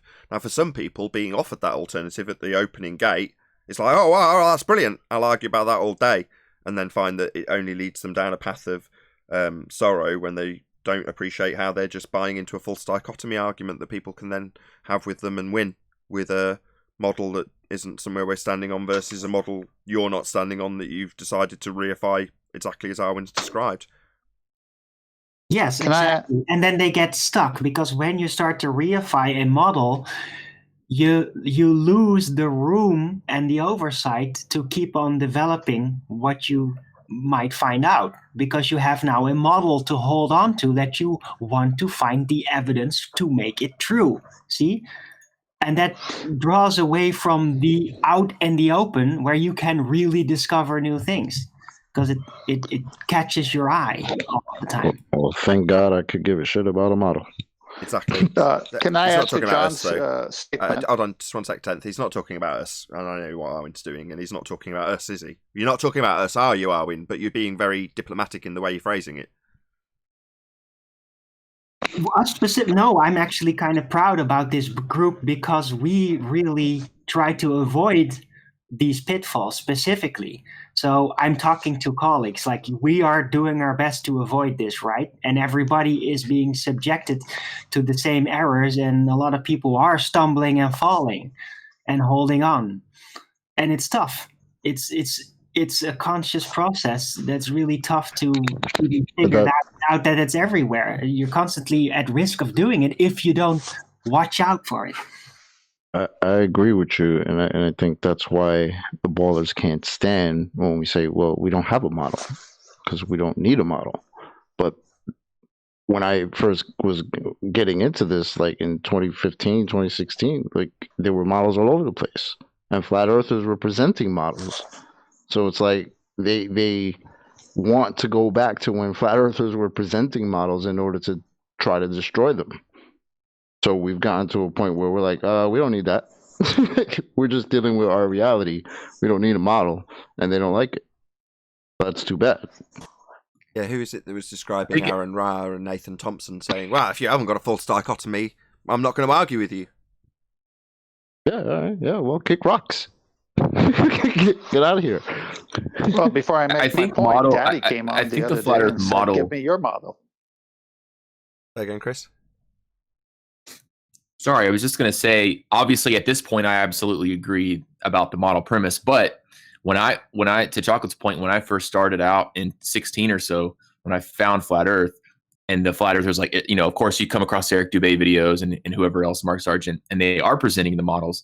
I think at that point it was okay in the sense that as long as you present it as a concept, like, we don't really know if this is right. It's just a model. It's we don't want to reify it, but this is a possibility, or it's just a concept. Because as a new Flat Earther, you're thinking, oh, there's an edge. Like, what about the edge? Right? And all these basic questions that you've never even thought of. And so if you don't have anything to present, any visuals, to me, it's that much more difficult to show someone who's new to it. Now, obviously, being in it 3, 4, 5 years now, yeah, you understand it's pseudoscience, but for the newbies, I think there is some value in it. But that was exactly what Mark Sargent said to me when I discussed that exact subject with him personally, and I even mentioned this on yesterday's show. It's like, if you're without sounding derogatory to newbies, if you're at an advanced level in terms of your understanding of what these things you're presenting are, what they represent, where they've come from, their history, and what they are used for as tools by your opponent, so long as you can tick every one of those boxes, then feel free to use it as a tool, as Mark Sargent and Eric Dubé do, to take you out of a cognitive processing situation, which I described earlier. How do I get around the antipodal star rotation? Well, you just don't assume that you're antipodal when you move south. And having a pancake model to show someone, to say, well, look, this is it all laid out flat. That's potentially a way of conceptualizing the world, I use my words carefully, that you hadn't conceptualized prior. You only potentially, or more likely if you're a Western world occupier, you've only ever conceptualized it as being antipodal when traveling south. So having it as a tool that's used carefully by a person that's not a novice in the subject is fine. I'm elaborating on what you've said exactly, Chris, but I agree, in other words. Yeah. So if I could comment on that, because I got to go early here today. Daddy came on last week or so and wanted you to produce a model. So that, you remember that? He says, well, in order for us to have a discussion, what's your model? And you told him directly, we don't have a model. We're just tearing apart yours. So that being said, John brought up celestial sphere. Now that's an imaginary sphere. Now, in researching navigation by the stars, all of them say, assume ancient man's method that the stars are moving, not the earth. So when you're using the sextant and the celestial sphere, which is an imaginary sphere around the imaginary earth sphere, they're saying, but when you use it, the sextant, make sure that you use ancient man's method, that the stars are moving, not the earth. So then I called a navigator who had a YouTube channel. Actually, I texted him, emailed him. And I said, why do you guys say that? And he said, because it's easier that way. Yeah. Well, if the world was a sphere, it would be absolutely essential that you considered it as such, because it wouldn't work any other way. But because it isn't, and it doesn't, consider it flat, because it's easier. Yeah, because it's flat. And because we don't have a movement beneath us causing the stars to move on a spherical surface, why would you ever assume that it is when it does not work that way? So we're back to a tangent plane needed for surveying, assuming the stars are rotating, not the earth, for navigation. Aren't these enough clues, ballers? Isn't it right in your face? They don't need clues. They're not looking for clues. They're just looking for ways out. Clue number 1, the empty theater. I'll catch you next week. Are you off, Dan? All right. Yeah, I got to go early today somewhere, so. All right, sounds good. All right. Yeah, God bless you brother. guys. Bye-bye. See you Monday. I wanted to. Yeah. Go ahead, Chris. I wanted to ask when they leave. Akum Virus is in and he's chatting, but I wanted to ask him if he wants to voice chat.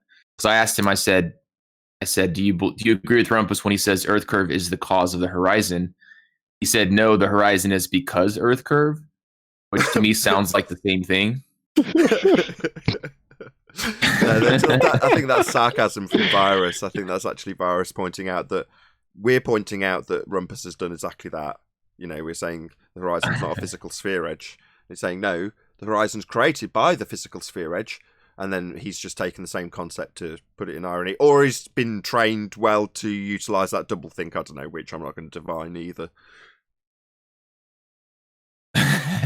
Or he's doubling down. Talking about Tim before, talking wrong. about nobody claims the horizon's curve, right? Well, it's funny that you brought up virus because I got a kind of funny screenshot from where he says nobody claims gravity is a force.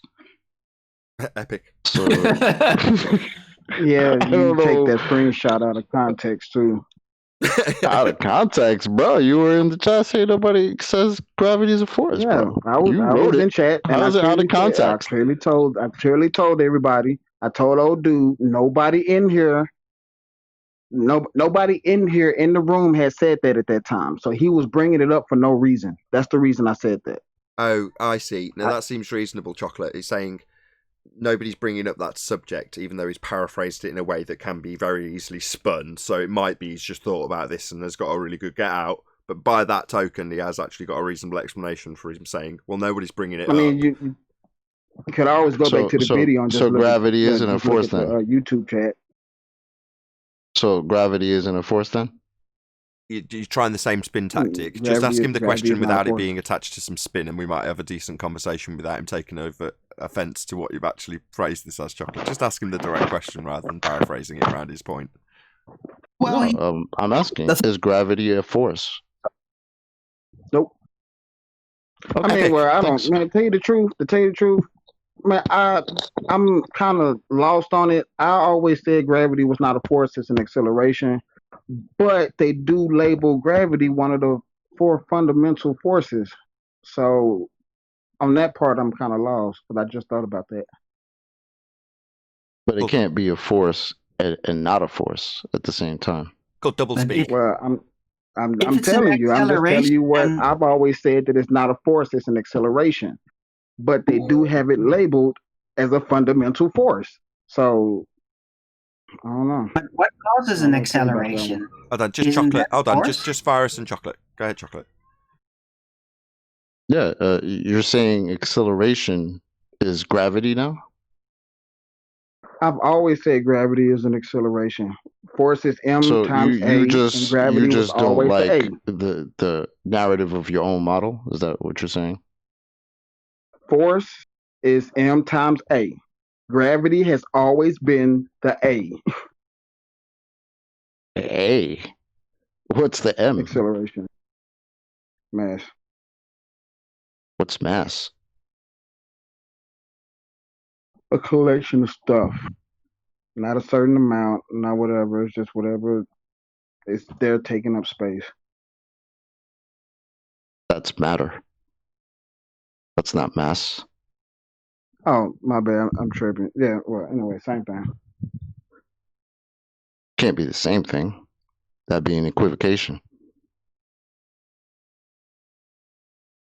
Okay, well, how about this? Mass is the amount of stuff. There you go. Didn't we just do Well, this? no, mass is the That's amount mole. of matter. There you That's go. mole. That better? That's mole. No, it's not. Mole is a specific amount. That's what you just said, though. The amount of stuff. So by adding the word specific, Yeah, you but think not that a, makes not it... a, not a my bad. specific amount. That Sorry, means you it could just be said... any amount. Yeah, I'm talking. So you think by adding the word specific makes it any different? No. It does. No, that's mole. What's a mole? The amount of stuff. How much? Sorry, this isn't mass. How much is mole? Well, why are you asking how me? much of You've it been asked is what mass a is. mole? Yeah, you're talking about M and A. You've been asked what M is, right? And you've told us what mole is. No, I didn't, because I didn't state a number. The exact number's irrelevant. It matters. This isn't matter. I keep telling you it's mole. Moving on.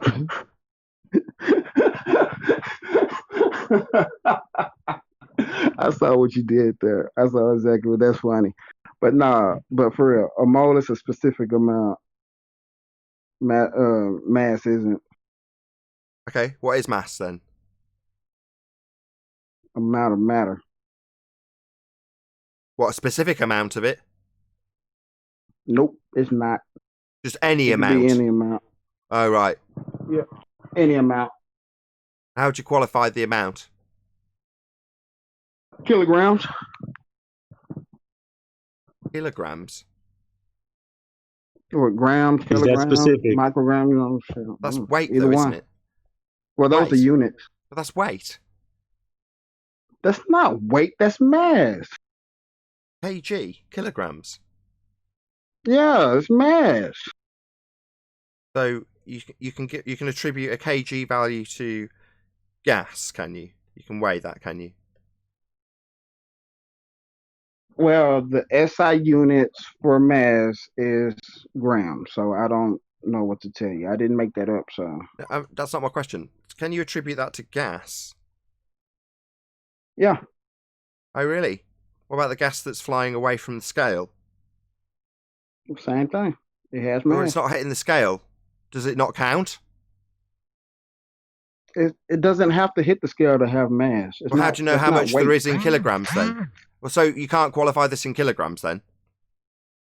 Yes, you can, because it's mass. Well, if not all of it's hitting the scale, how are you measuring how much there is? The scale is measuring weight. Of all of it? Or just the bits that are hitting the scale downwards, given that it's moving in all directions? It's not qualifiable in case. Why are you nothing to do with Virus. Why are you arguing Okay, this? what's up? Why are you arguing this? You know I'm right at this point, right? You realise that it's nonsense to assert what you've asserted because you're not qualifying all of the gas because it's not qualifiable in kilograms. Now you can equivocate, you can give false comparisons, you can put it in a container and put it on a scale and then minus off the container. You can do all sorts of crazy crap. But it doesn't change the fact that the gas is expanding in all directions, not down. Not this downward vector that kg requires. So it's not qualifiable. Nathan, Why are you still arguing about it? kg does not require a down. Oh, kg really? is not force. Okay. So how does this help your kg case for gravity? is mass. How does this help your case? Huh, what? How does this help your case for gravity? What, mass?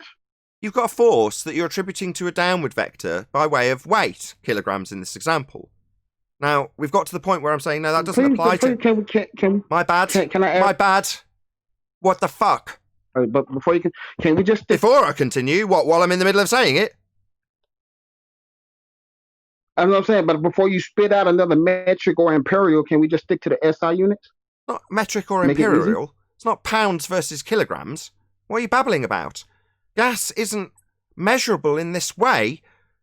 Solids that compress downwards in the medium of air would be. But that doesn't apply to gas because it's not all hitting the scale, it's going all directions. But we're now going round and round in circles with you precluding me from saying that, even though it's the end of the argument?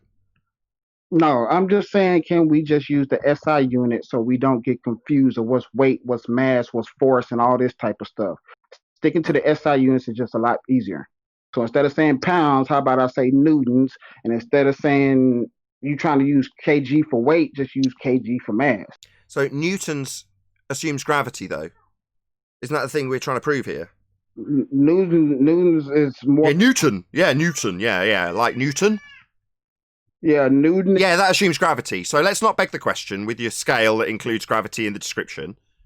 And let's accept more than that... gravity. Newtons is force. You could put newtons to a wall. It assumes gravity. Did I stutter?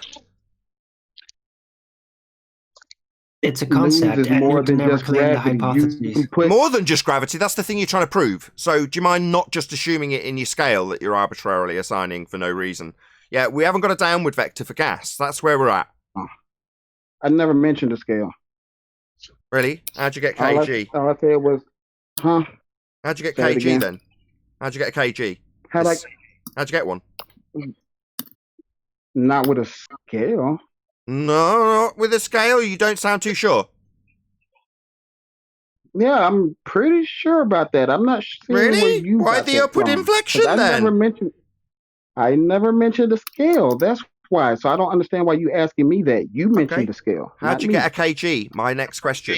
we've got a downward vector being assigned to stuff that isn't applicable to gas, and now you're arguing about how we acquire a kilogram, which was your scale you decided to assign to this. So we're still at the point where this doesn't help. I never made a scale, and kg does not have a downward vector. Oh, does it not? Nope. So how do you weigh a gas then? How do you get the kilograms of gas? I never did weigh a gas. I'm not talking about weight. All right, I am. When he asked me what mass was, I didn't say. I am Mr. Newtons and kilograms and let's worry about imperial or metric. Yeah, I'm talking about gas though. So you brought the scale in. Mr. Palmer, please can you mute? Oh, apologies. You brought the scale in. Jimbo, did you want to add something? kg is a scale. You don't need a scale for kg. Who cares? Gas isn't going down, it's expanding in all directions, so it's not going to be hitting any scales, regardless of your denial of requirement for scales to get kgs or newtons, which assumes gravity. Anything more to add, Virus? Neither one of those. I didn't say either one of those. You're implying the wrong stuff because you're not getting it. Fascinating. How does this prove gravity? I'm trying to explain it to you, but you're just not listening. Feel free. How do you explain this as proving gravity as a force or otherwise? I never said that for that at all. That's not what that was meant for. I see. What's it meant for? It was the question that Chocolate had asked, whatever that was. What was his question? I forgot by now. Gravity of force. What? No, yeah, and gravity is not a force. Excellent. We agree. So, out of interest, what's holding gas here then? How isn't gas filling the sky vacuum? Weight. Weight? What, newtons with gravity that you've just said isn't a force? I never said that. What, that gravity isn't a force? You just said it 2 seconds ago. No, that newtons isn't a force. I never said that. So what? Your rudimentary understanding of what newtons are isn't really of consequence to this argument. The question is how... Newton? What's a newton? Who cares? You were the one who claimed it. Do you know what a newton is? What is a newton? Cares? Is it integral to an... Virus. Is it integral to an argument I've made? Okay. So who cares about the thing you've brought up that would be newtons, which involves gravity? Who cares? We're asking about how gas is not filling a sky vacuum. You've said weight. Well, that's by definition going to assume gravity then. What, maybe deny it again? No, I'm not denying anything with that. Weight, your weight is downward vector. That's gravity, mate. In your trench level vernacular, you're talking about a force holding gas down. Do you think gas is going down? Weight. Do you think gas has got weight? That would be pressing down on a scale, for example, that you deny. Yeah, it doesn't. It expands in all directions. The question now being put to you is, why isn't it filling the sky vacuum? The fundy belief you have in a space for gas to fill that isn't, according to your fundy belief? Because it doesn't go in all directions for... Oh, you deny gas behaviour? Yeah, it does. Absolutely without question, mate. Gas expands in all directions. Don't you know what gas is? Wow, what a clown. You denying real gas. Sorry, you're denying gas behaviour. You just said gas doesn't expand in all directions. Yeah, it does. You're an idiot. Infinite kinetic energy? Is that what they have? Yeah, elastic collisions. So, yeah, you could call it that if you want. If you want to call it something stupid. So this is basically ideal gas that you're messing with? No, just any gas. Gas expands in all directions. Not all gas don't have infinite kinetic energy. Sorry, the fact that it has elastic collisions, as I've just correctly corrected you with, is irrelevant of the fact that it expands in all directions, something you deny and then decide that you're going to talk through every time I point out that it does do that. That's what gas does. It's gas behaviour. Yeah, they go everywhere. So why isn't it filling a sky vacuum that you believe in? Again, they don't go in... So why isn't it filling a sky vacuum you believe in then, if they go everywhere? Because they don't go everywhere. So they go everywhere, but they don't go everywhere. Wow. They don't go everywhere. They don't go everywhere. I said it a second time. So they go everywhere. You understand they go everywhere. That's gas behaviour. Yeah, we know you denied it. You now admit it. They go everywhere. Yeah, that's right. Expands in all directions. Why don't they fill the sky vacuum? Because they don't go everywhere, right, Virus? Forever. I mean forever. Gas just expands to fill the availability of volume it has. It expands equally in all directions to fill the volume. That's what gas does. What do you mean, not forever? You think they suddenly stop? Yeah. No, they don't, mate. No, they don't. So why would it be that you think they don't go up, fill the vacuum exactly as gas behaves, when you're simultaneously telling us that they go everywhere? You seem to be in cognitive dissonance, my friend. Not really. You're just not getting it. So let me just... Oh, it's me. Oh, I don't get it. Oh, I'm so sorry. Yeah, that's why I'm saying with a smiling face laughing at you, because it's me that doesn't get it, really. Really? They go everywhere, but don't go everywhere. I get it now. No, they go everywhere, but just not in that direction forever. So not everywhere, then. Not in that direction. So not everywhere, but they go everywhere. That's total nonsense, mate. You're saying that the gas... I'm not saying, you're just contradicting yourself. Don't tell me what I'm saying. I'm summarising your nonsense that you're saying. So the gas doesn't come back down. That's what you're saying? I'm saying the gas would fill the availability of volume as per gas behaviour. Just expands in all directions until it hits something. And if there's nothing to hit, it would fill the sky vacuum, but that would mean we would all be dead. So does that mean that the gas does not come down? I mean, not come down. It's created at ground level and goes up. It never comes back down. Well, depends how you mean. If you're talking about something like the hydrological cycle, it condenses back into water and falls back down as rain. I'm not even talking about water. I'm just talking about the individual elements that make up the air. One of them's water. Water is... Yeah, one of them's water. That's right. You're just talking about the individual elements that make up the air. Yeah, me too. One of them's water. There isn't an element named water. What? Wow. No, it's so a I'm molecule. basically saying with the elements, what you mean what? H2O is water. Yeah, you don't think there's water in the air? Sorry, let's just get this clear. You don't think there's water in the air? I didn't say that. So there is water in the air. You appreciate that when I say water goes up, condenses, falls back down as rain, that's what's happening in the air then? So moving on, the sky vacuum would be an availability of volume for the gas to fill, were it to be true. But obviously we wouldn't have clouds forming. You know, all of the gas we're breathing, including the water vapour, would just immediately dissipate into that volume. So let me ask you again. So does that mean that the gas doesn't come down? That's right, yeah. It would fill the vacuum and never come back. We'd all be dead. So the gas never comes back down. That's right. If the sky was a vacuum, it wouldn't just come back down because gas falls down like bouncy balls poured into a fish tank. Gas doesn't do that. If the sky was a vacuum, the gas would all go away and it wouldn't fall back down, go boom boom like bouncy balls. That's right. We'd all be dead. That wasn't a part of my question. It doesn't matter what your question is. The gas comes back down, Virus. Does it come back down? No, it would all fill the sky vacuum if it was true. Does gas come back down? Yeah, we still have gas pressure here. And in order to achieve that, we require... The container, it bounces off it and then it comes back down because there is a container out there. It has to be because we're breathing gas. Yeah, to have gas pressure, you'd need containment for the gas to press upon. So does the gas come back down? Well, that without doubt proves beyond all doubt that we have containment because we do have gas pressure. However, if the sky was a vacuum, as per the Western world's belief that the sky is a vacuum called space, then it would be a space for gas to fill, and it would fill it and we wouldn't have pressure. No, it wouldn't come back down. So you're saying that gas has infinite kinetic energy? No, I'm saying that if the sky was a vacuum, the gas we breathe would fill the space. It's described in the second law of thermodynamics as the free expansion into a vacuum. Okay, so let me ask you this. Does gas have infinite kinetic energy? All right, who cares? We're talking about whether or not it will develop pressure without containment, because the heliocentric model doesn't have any. My bad, of course. Bringing it back on topic isn't allowed.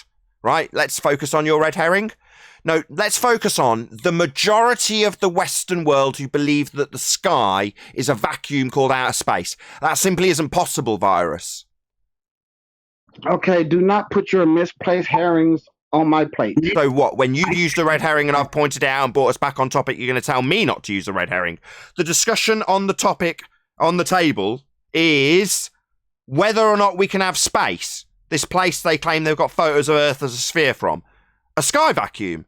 And that's not possible. Now, before we got onto the space bit, because you're a kind opponent, you fortunately relinquished this force that could hold gas here with a fundamentalist religious belief in a non-force being a force because you think of it as a force when you have a second law of thermodynamics violation to contend with. That would be your belief in a sky vacuum that, if true, would leave us all dead because we'd never develop gas pressure. But you want to worry about infinite kinetic energy when I've told you correctly over and over again that no, what you describe is elastic collisions. The collision has nothing to do with the kinetic energy if they are elastic. So that's fascinating. And their kinetic energy would mean that they'd travel out, never hit anything, can just dissipate into space, leaving us with no gas to breathe. Maybe we should stick with your red herring rather than the fact that the Western world believes outer space is real when it stands in violation of natural law. Which one should we go with, audience? Virus's little red herring about infinite velocity being attainable when gas and its behaviour is that it fills the volume and space would be a volume? Which one should we argue about now? I see you trying to deflect away. Oh, deflect away from the majority of the Western world's belief that outer space is real. My bad. Yeah, because we were talking about gas pressure. Yeah, about how it would fill the space. Space is fake. There is no outer space. If the sky was a vacuum, the second law of thermodynamics would dictate that entropy increase would mean we'd have no gas to breathe. The gas would fill the space. Free expansion into a vacuum. Look up the second law of thermodynamics. Gas fills space. High pressure to low pressure. Entropy increase. If the sky was an empty space, all the gas we're enjoying wouldn't be capable of developing pressure. It needs something to press on. So the sky is not a vacuum. Outer space is fake. So what did you want me to read on the second law of thermodynamics again? Free expansion into a vacuum. Free expansion into a vacuum. Look it up. No, I was asking what you say. I couldn't hear you. Free expansion into a vacuum. The description by way of entropy increase, where one gas will fill an empty void. And what is entropy? It's a demolition of the sky vacuum, is what it is. Entropy, mate. Gas will fill the space. It's described by the second law as the free expansion into a vacuum. We've shown it to you. Yeah, the bromine going into a vacuum chamber? Because the gas hasn't got anything to stop it. There's nothing to hit. So it just fills the space. And if the sky was a space, what do they call the sky vacuum again? Oh yeah, they call it space! So what units does entropy use again? Sorry, what does this have to do with the fact that the sky vacuum's been debunked? Let's discuss the units of entropy. Question. Okay, this has to do with your knowledge on entropy. So No! My knowledge of entropy doesn't change that gas expands to fill the space. Can you please explain the units they use for entropy? Why? Because we want to know. You have an understanding of entropy. And why? Continue on What with the this hell are you debate. talking about? Units has nothing to do. Entropy is a description that applies to several things, including gas pressure expansion. And to answer your question about this kinetic energy of gas, well, if the universe would be infinite volume, yes, then the kinetic energy of the gas pressure expanding would be infinite because the energy kinetic of gas pressure expansion is directly dependent of the amount of volume it can potentially escape into, which it will. You're describing ideal gas and not real gas. There's no such thing as ideal gas. So what? What the hell has that to do with ideal gas? So what? Infinite kinetic energy is ideal gas. So what? Does this in any way defeat the argument that the gas would fill the space? The description of your entropy units? Does that defeat the argument? Yeah. Yes, it does. How does it? Explain how. You would love to find out. If you answer the question, there's a good chance you might find out. So that doesn't explain how it defeats the argument that if the sky was a vacuum, that the gas would fill it, because that's what gas does. You saying, well, if you looked it up, I'd win. Oh, well, that's a really convincing argument, Virus. You can easily Google it. Why are you talking all this mess? Why? It's nothing to do with the subject. I keep asking you why, because I'd need to know how it defeated my argument. What, if I went and Googled something? You can Google the answer. Don't give me the high-pitched nonsense. Just tell me how this makes your argument work. How does this reinstate a sky vacuum that stands in violation of natural law? This is a knowledge check, man. Come on, dog. So what? The entropy units and how much it would increase by? You think that that's going to change how much it's going to increase entropy when it's filling your sky vacuum that doesn't exist anymore? What a red herring fallacy. So this doesn't change the argument. It's pointless. Please don't go Super Saiyan and start dodging everything right now, man. Please answer the question. Leave that for Chocolate Saiyan. You're not a Saiyan. Don't start dodging like a Super Saiyan right now. Just answer the question honestly.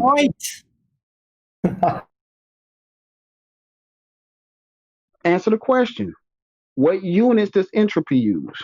Well, you've already gone over SI units. What does this prove? When you answer the question, you will find out. We're in the middle of a debate, man. Just say you either don't know or give us the answer, please. Don't dodge. You're yet to tell us how this proves anything. I will after you. I told you I will after you answer. Well, you've already covered SI units. He doesn't. You've already said that. Are you dead? He doesn't know. He doesn't know. We cover SI units for entropy. Sorry, and how does this prove that the sky is not a vacuum again? I know you're really wondering. You're really wondering right now, ain't you? I told you I'd tell you after you give me the answer. Either you don't know or give us the answer. Okay, I don't know. Then how can you tell us that entropy has something to do with gas pressure? Oh, because we've seen demonstrated entropy. So we've got a demonstration where you have what is described in the second law of thermodynamics as the free expansion into a vacuum.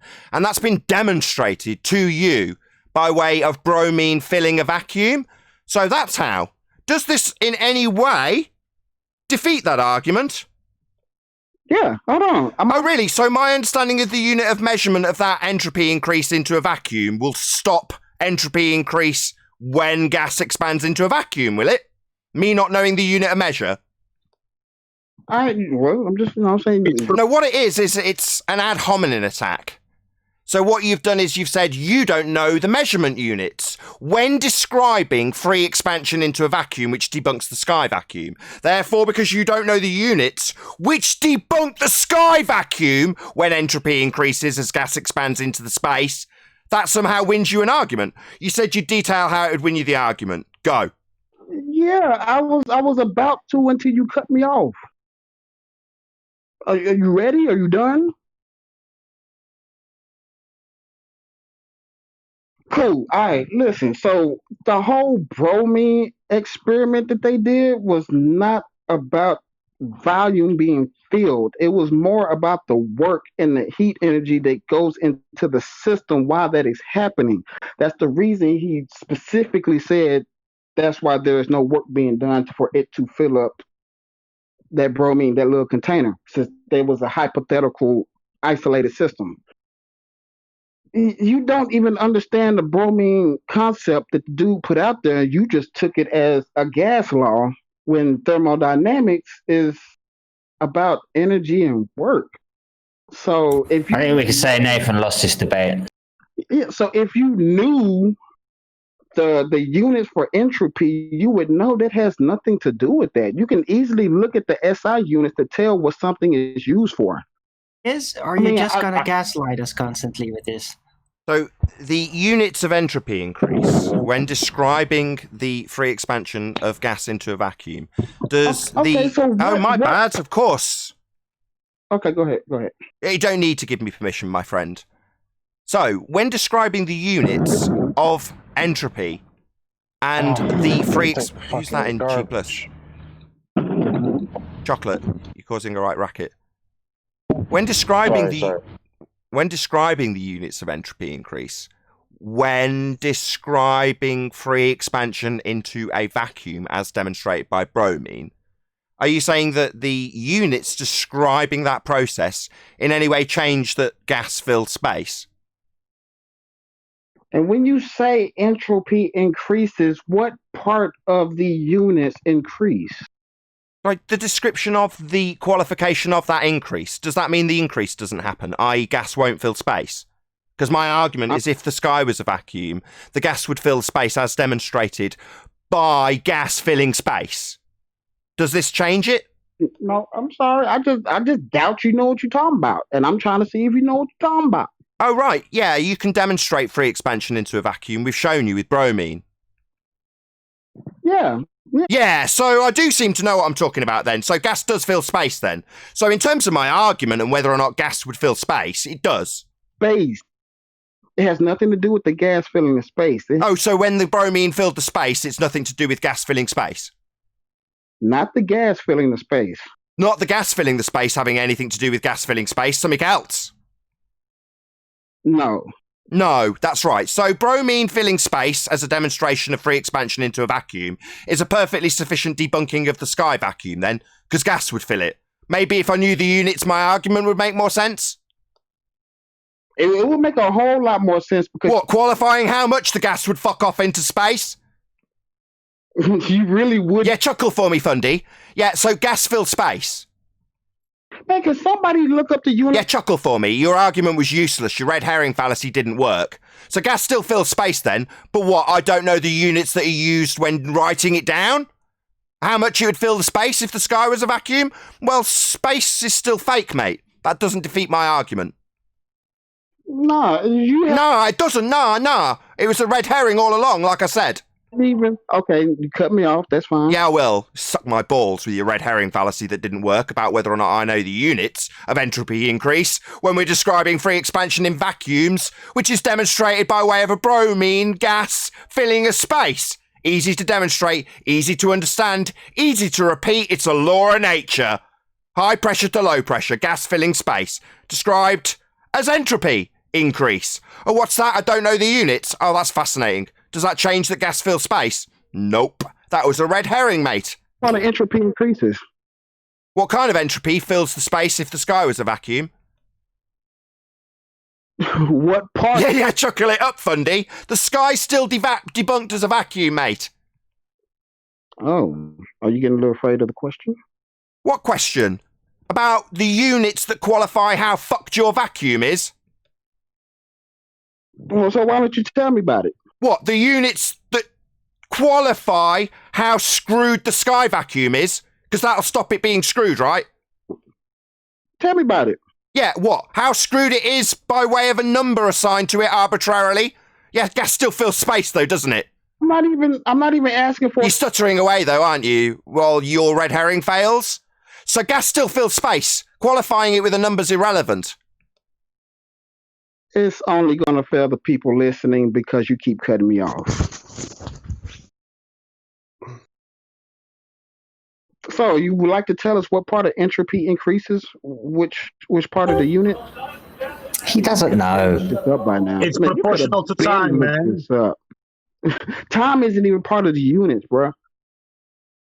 I'm it's proportional to time. You know that. And it's a description. Which part is proportionate to hot time? to cold always. Just give it enough time. High pressure to low pressure always. Just give it enough time.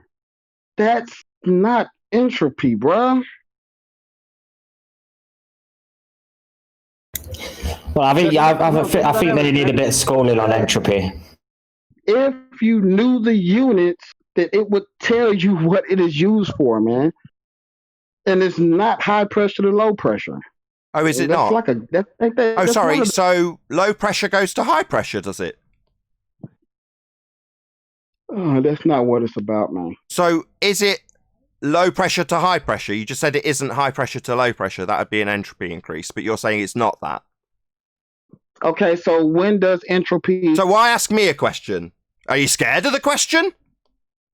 Okay, now, what was your question? Let me answer it. You asserted that it's not high pressure to low pressure. So I'm asking you, based on that statement, is it low pressure to high pressure? No. No. So, which one is it? Hey, Nathan33, maybe you'd like to educate him in entropy? Nah. No! Sorry, you just declared that it's not high pressure to low pressure. You don't even know the Yo, Nathan33, do you want to educate him in entropy? His dumb fuck statement just demonstrated to my audience just how stupid he is. Maybe you think he's winning still? At least explain. Yo, Virus, I'm asking you, little white knight, whether or not he needs to spank your bum for you or not. Yo, Nathan. Well, I think you're a stuttering fundy with your white knighted friend demonstrating just how stupid it is when it comes to entropy. Because he's just told us not high pressure to low pressure. Your little white knighting friend, my friend. Why would you defend such stupidity, Nathan33?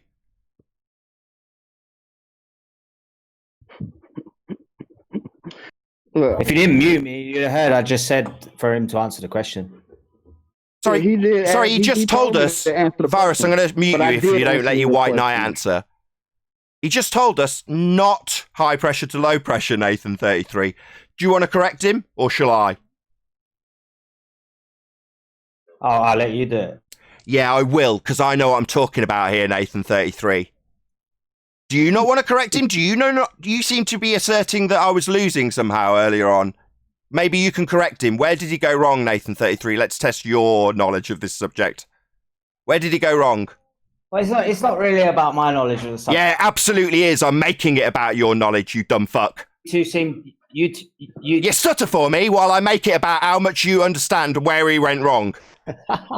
Yeah, laugh it up. All right, carry on. Yeah, where did he go wrong? Right now. Nathan33. I want you to correct him. I want you to correct him. Go on, tell us where he went wrong. You seem to know a lot about it. You're not a zealot, are you? Come on.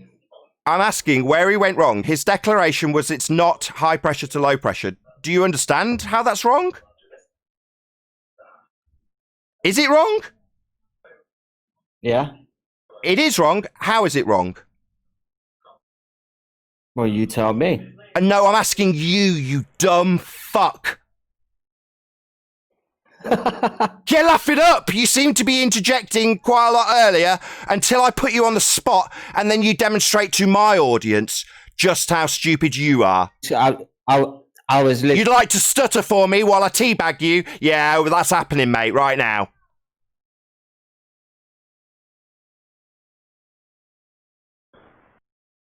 Yeah, you pop yourself back on mute, Nathan. Sit down and know your place.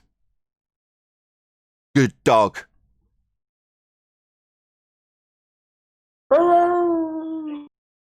So, Virus. Virus. Virus, once you calm down, cackling fundy. Okay. Do you want to correct your error? Do you want to correct your error? Okay. Do you want to calm down first, Virus? Calm down. Go ahead. No, go calm ahead. down. That means shut up. Calm down there. I'm excited. I'll stroke your little head. Calm I think he's been down. pretty calm, Nathan. You're the one that's getting on. Oh, there's Nathan again. White Knight comes in. Yeah, get out. Look, he's just pointing out the obvious. Yeah, calm down, Virus. We're going to ask you to correct your error.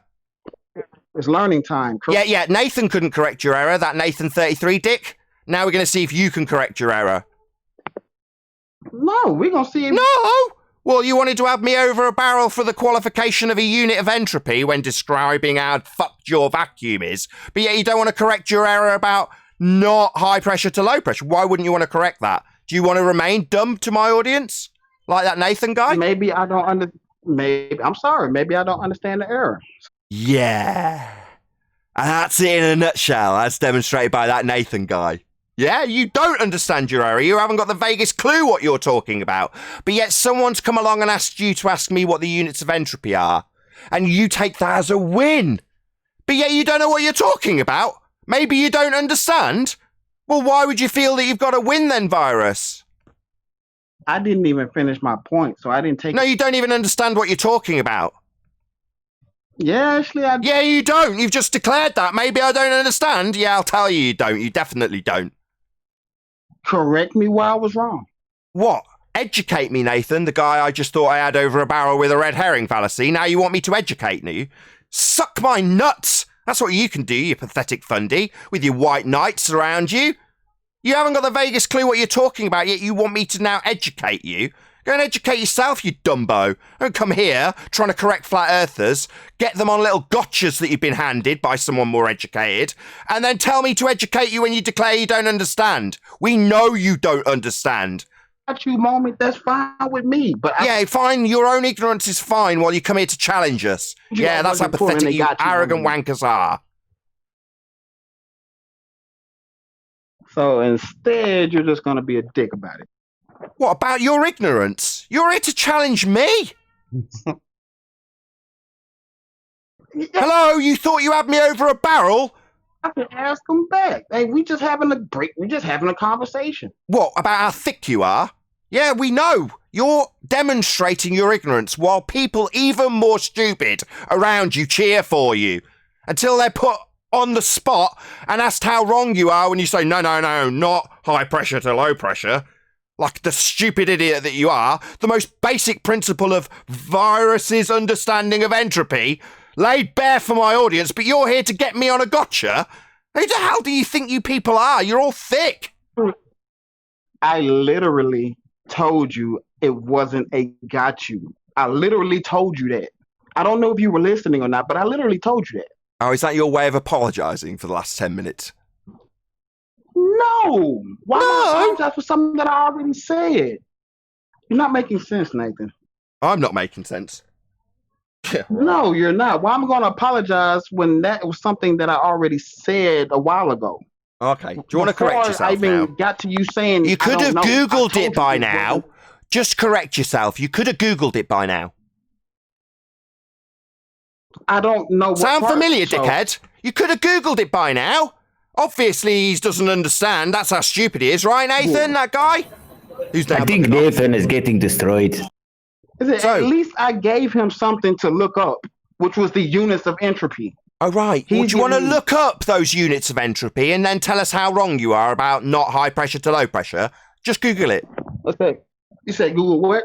Look up the Say one entropy more time. units in terms of why not high pressure to low pressure as claimed by you. Do you want to look those entropy units up and describe why not high pressure to low pressure as declared by you? You could have Googled it by now.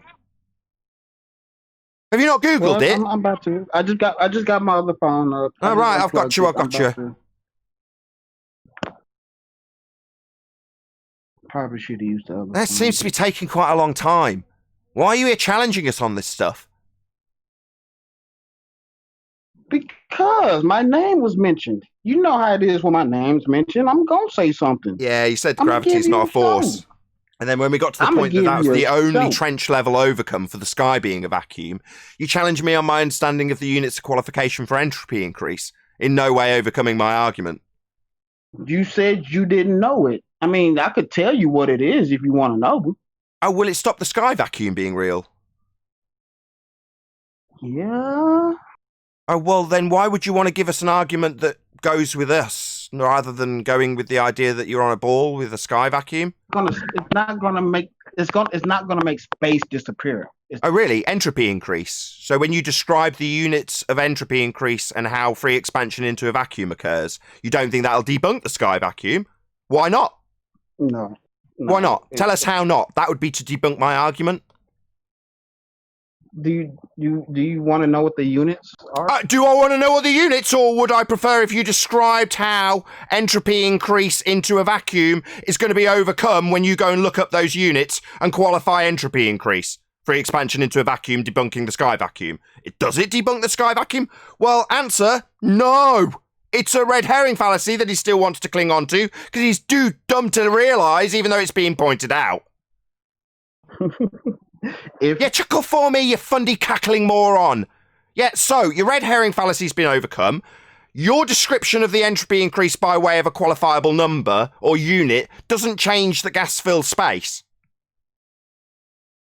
Okay, if you want to use a gas law, that's fine. That's fine with me. I don't care. That's up to you. But when it comes to entropy, that No, when you use the units, it's not going to say that space disappears and it's no longer real because gases should be filling the space. Oh, really? That's So not when it what entropy is describes about anyway. So. when it describes how much gas fills space, it won't be debunking that gas would fill space, which is what would happen if the sky was a vacuum. I see. I understand. Do you want to know the unit, or do you want to know the units, or do you want to tell me how the units are saying that the gas fills the space? Okay, give me the units for gas filling a vacuum.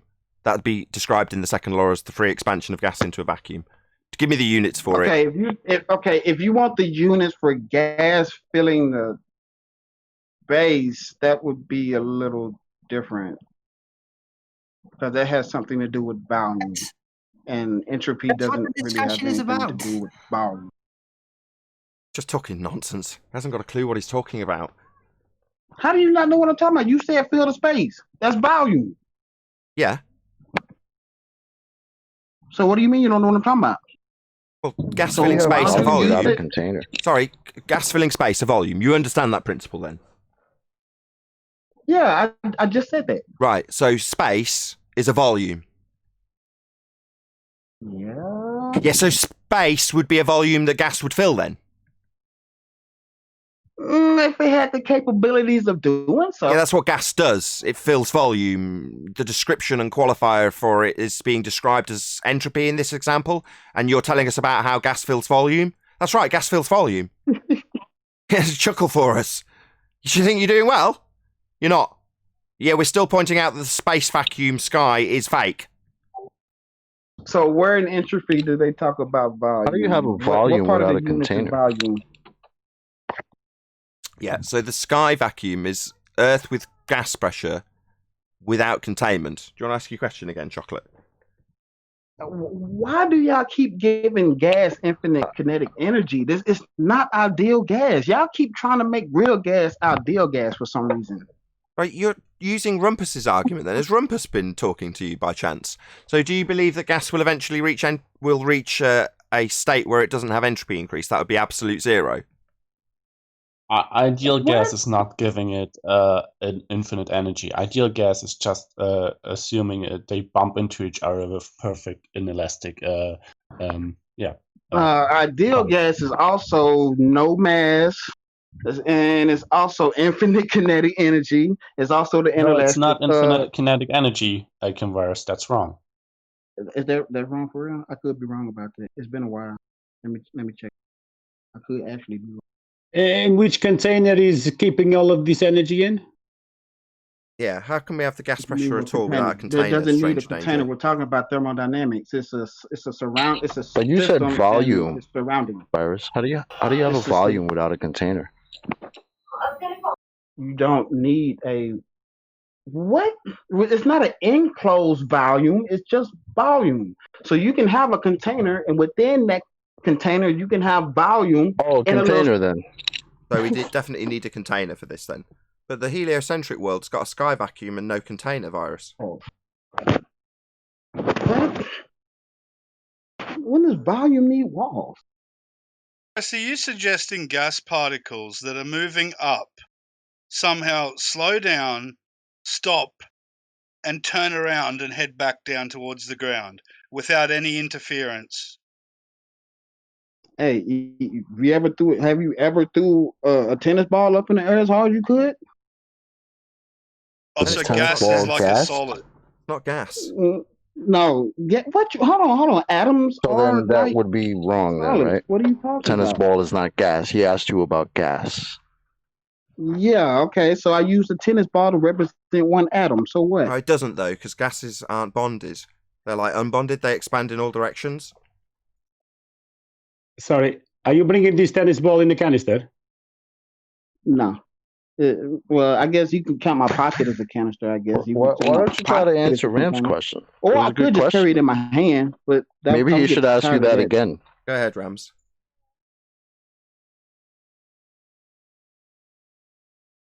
Go ahead, I was just asking, is a gas particle moving upwards? If it doesn't collide with anything, then what would cause it to stop moving and then start accelerating in the opposite direction? The loss of kinetic energy. See, you're giving it properties that physical things have. It's a gas particle. It's Gas. different. Hold on. A gas isn't a physical thing. Yeah, it's a physical thing that's unbonded and expands in all directions to fill the availability of volume it has to fill. It's not going down. So he's asking if it just, the stuff that's going up, yeah, if it doesn't hit anything, what the answer is, it won't just stop and turn around and come back down again.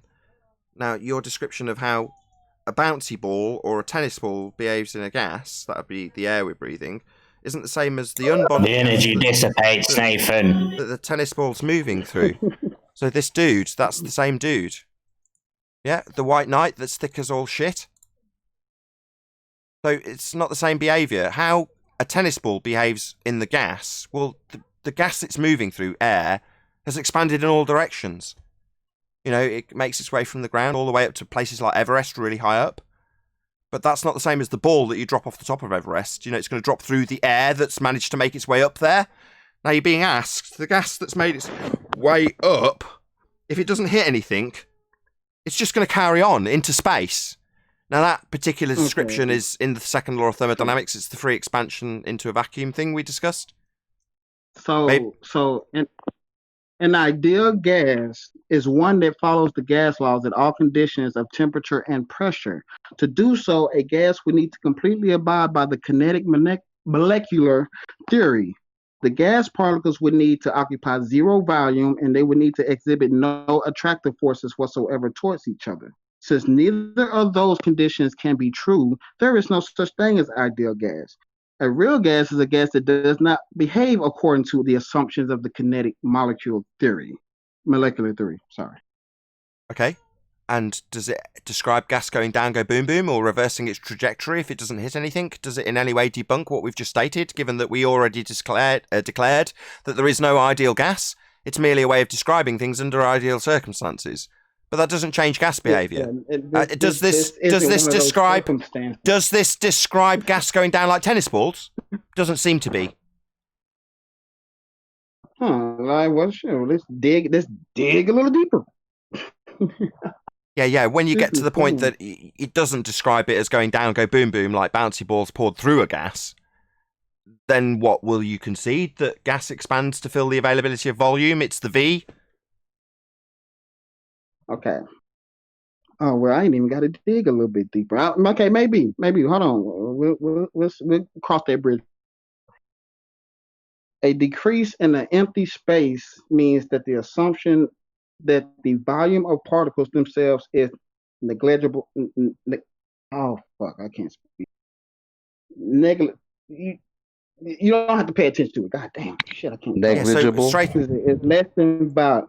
When a gas is cooled, the decrease in kinetic energy of the particles causes them to slow down. If the particles are moving at slower speeds, the attractive forces between them are more prominent. Fascinating. So, you started off that explanation with a volume? Let me see. Did I? Yeah, you did, yeah. Let's see. Okay, a decrease in the empty space. Okay, yeah, I guess, the assumption that the volume of particles. How do you decrease that? Yeah, so the amount of particles. Yeah, the volume. Yeah, we heard. Yeah, exactly. How do they decrease what? Well, Chocolate asked you how you have a volume without a container. Don't need a container. Oh, right. How do you decrease it then? You were just talking about decreasing the space. How do you do that without a container to do that? A decrease in the empty space. Yeah, how do you decrease empty space? How do you do that? Why do you need a container for that? Because you'd have to confine it more or less to meet that description you've just given us. Shrink the amount of volume. You don't need walls for that. Oh, you don't? What?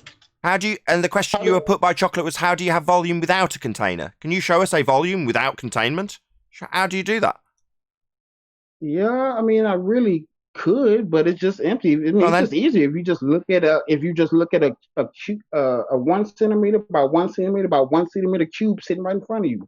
The cube don't have any walls. A container cube. That'd be a container then. The cube. Yeah, it's not a container. Oh That's yeah, just all space right. So without thanks. a You do need a container. container Sorry. for volume. Thanks. Let's get this straight. I just need to look at a 1 centimeter by 1 centimeter by 1 centimeter container in front of me. Yes. And that's a container. No. Is that where we're at? Not a container. Yeah, we heard that bit. We also heard the 1 centimeter by 1 centimeter by 1 centimeter containing gas to give it a volume and an area and a space for it to be qualifiable and measurable with. There's no container for that volume. Yeah, you keep chanting that. But a 1 centimeter by 1 centimeter by 1 centimeter container is actually a container, though.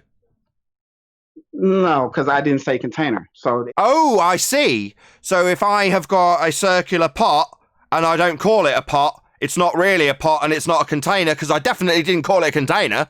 Yeah. 1 centimeter by 1 centimeter by 1 centimeter is your dimensions of containment. you don't Like add a lead words balloon? to what I'm You, saying. you literally just I- played I- yourself just giving us dimensions, man. Yeah, and that's Yeah, volume. you did. What are you need a talking volume about? for dimensions, right? Yeah, How do you have V. a volume without a So you container? Can't have V without Exactly. containment. I just gave it to you because it's not a container. Yeah, that's just you chanting your fundy belief that you can have a volume of gas without a container around it. Because in your religious belief of a sphere Earth in a sky vacuum, you've got a volume of gas that we're all breathing and it's not filling the volume. The V. Yeah, and you're like, well, I can have a V without having a container. It's like, well, no, you can't. How do you qualify what the volume is? Well, I arbitrarily draw a circle around it. But that isn't containing the gas, though, and gas has to press on stuff. Otherwise, it just flies off into space, proving that space is not real. With that, I'm going to say a huge, massive, enormous thank you to both Discord and G Plus panels for making today's after show possible. And, of course, a massive thank you to all of you in either Nathan Oakley 1980 or Nathan Oakley Premiering Streams for hopefully smashing the super chat, liking, commenting, sharing, subscribing, and all that good stuff. Be sure to check out nathanoakley.com and the Flat Earth Debate Forum to keep up to date with the community debate. I've been Nathan Oakley, and I'll see you all in the next video.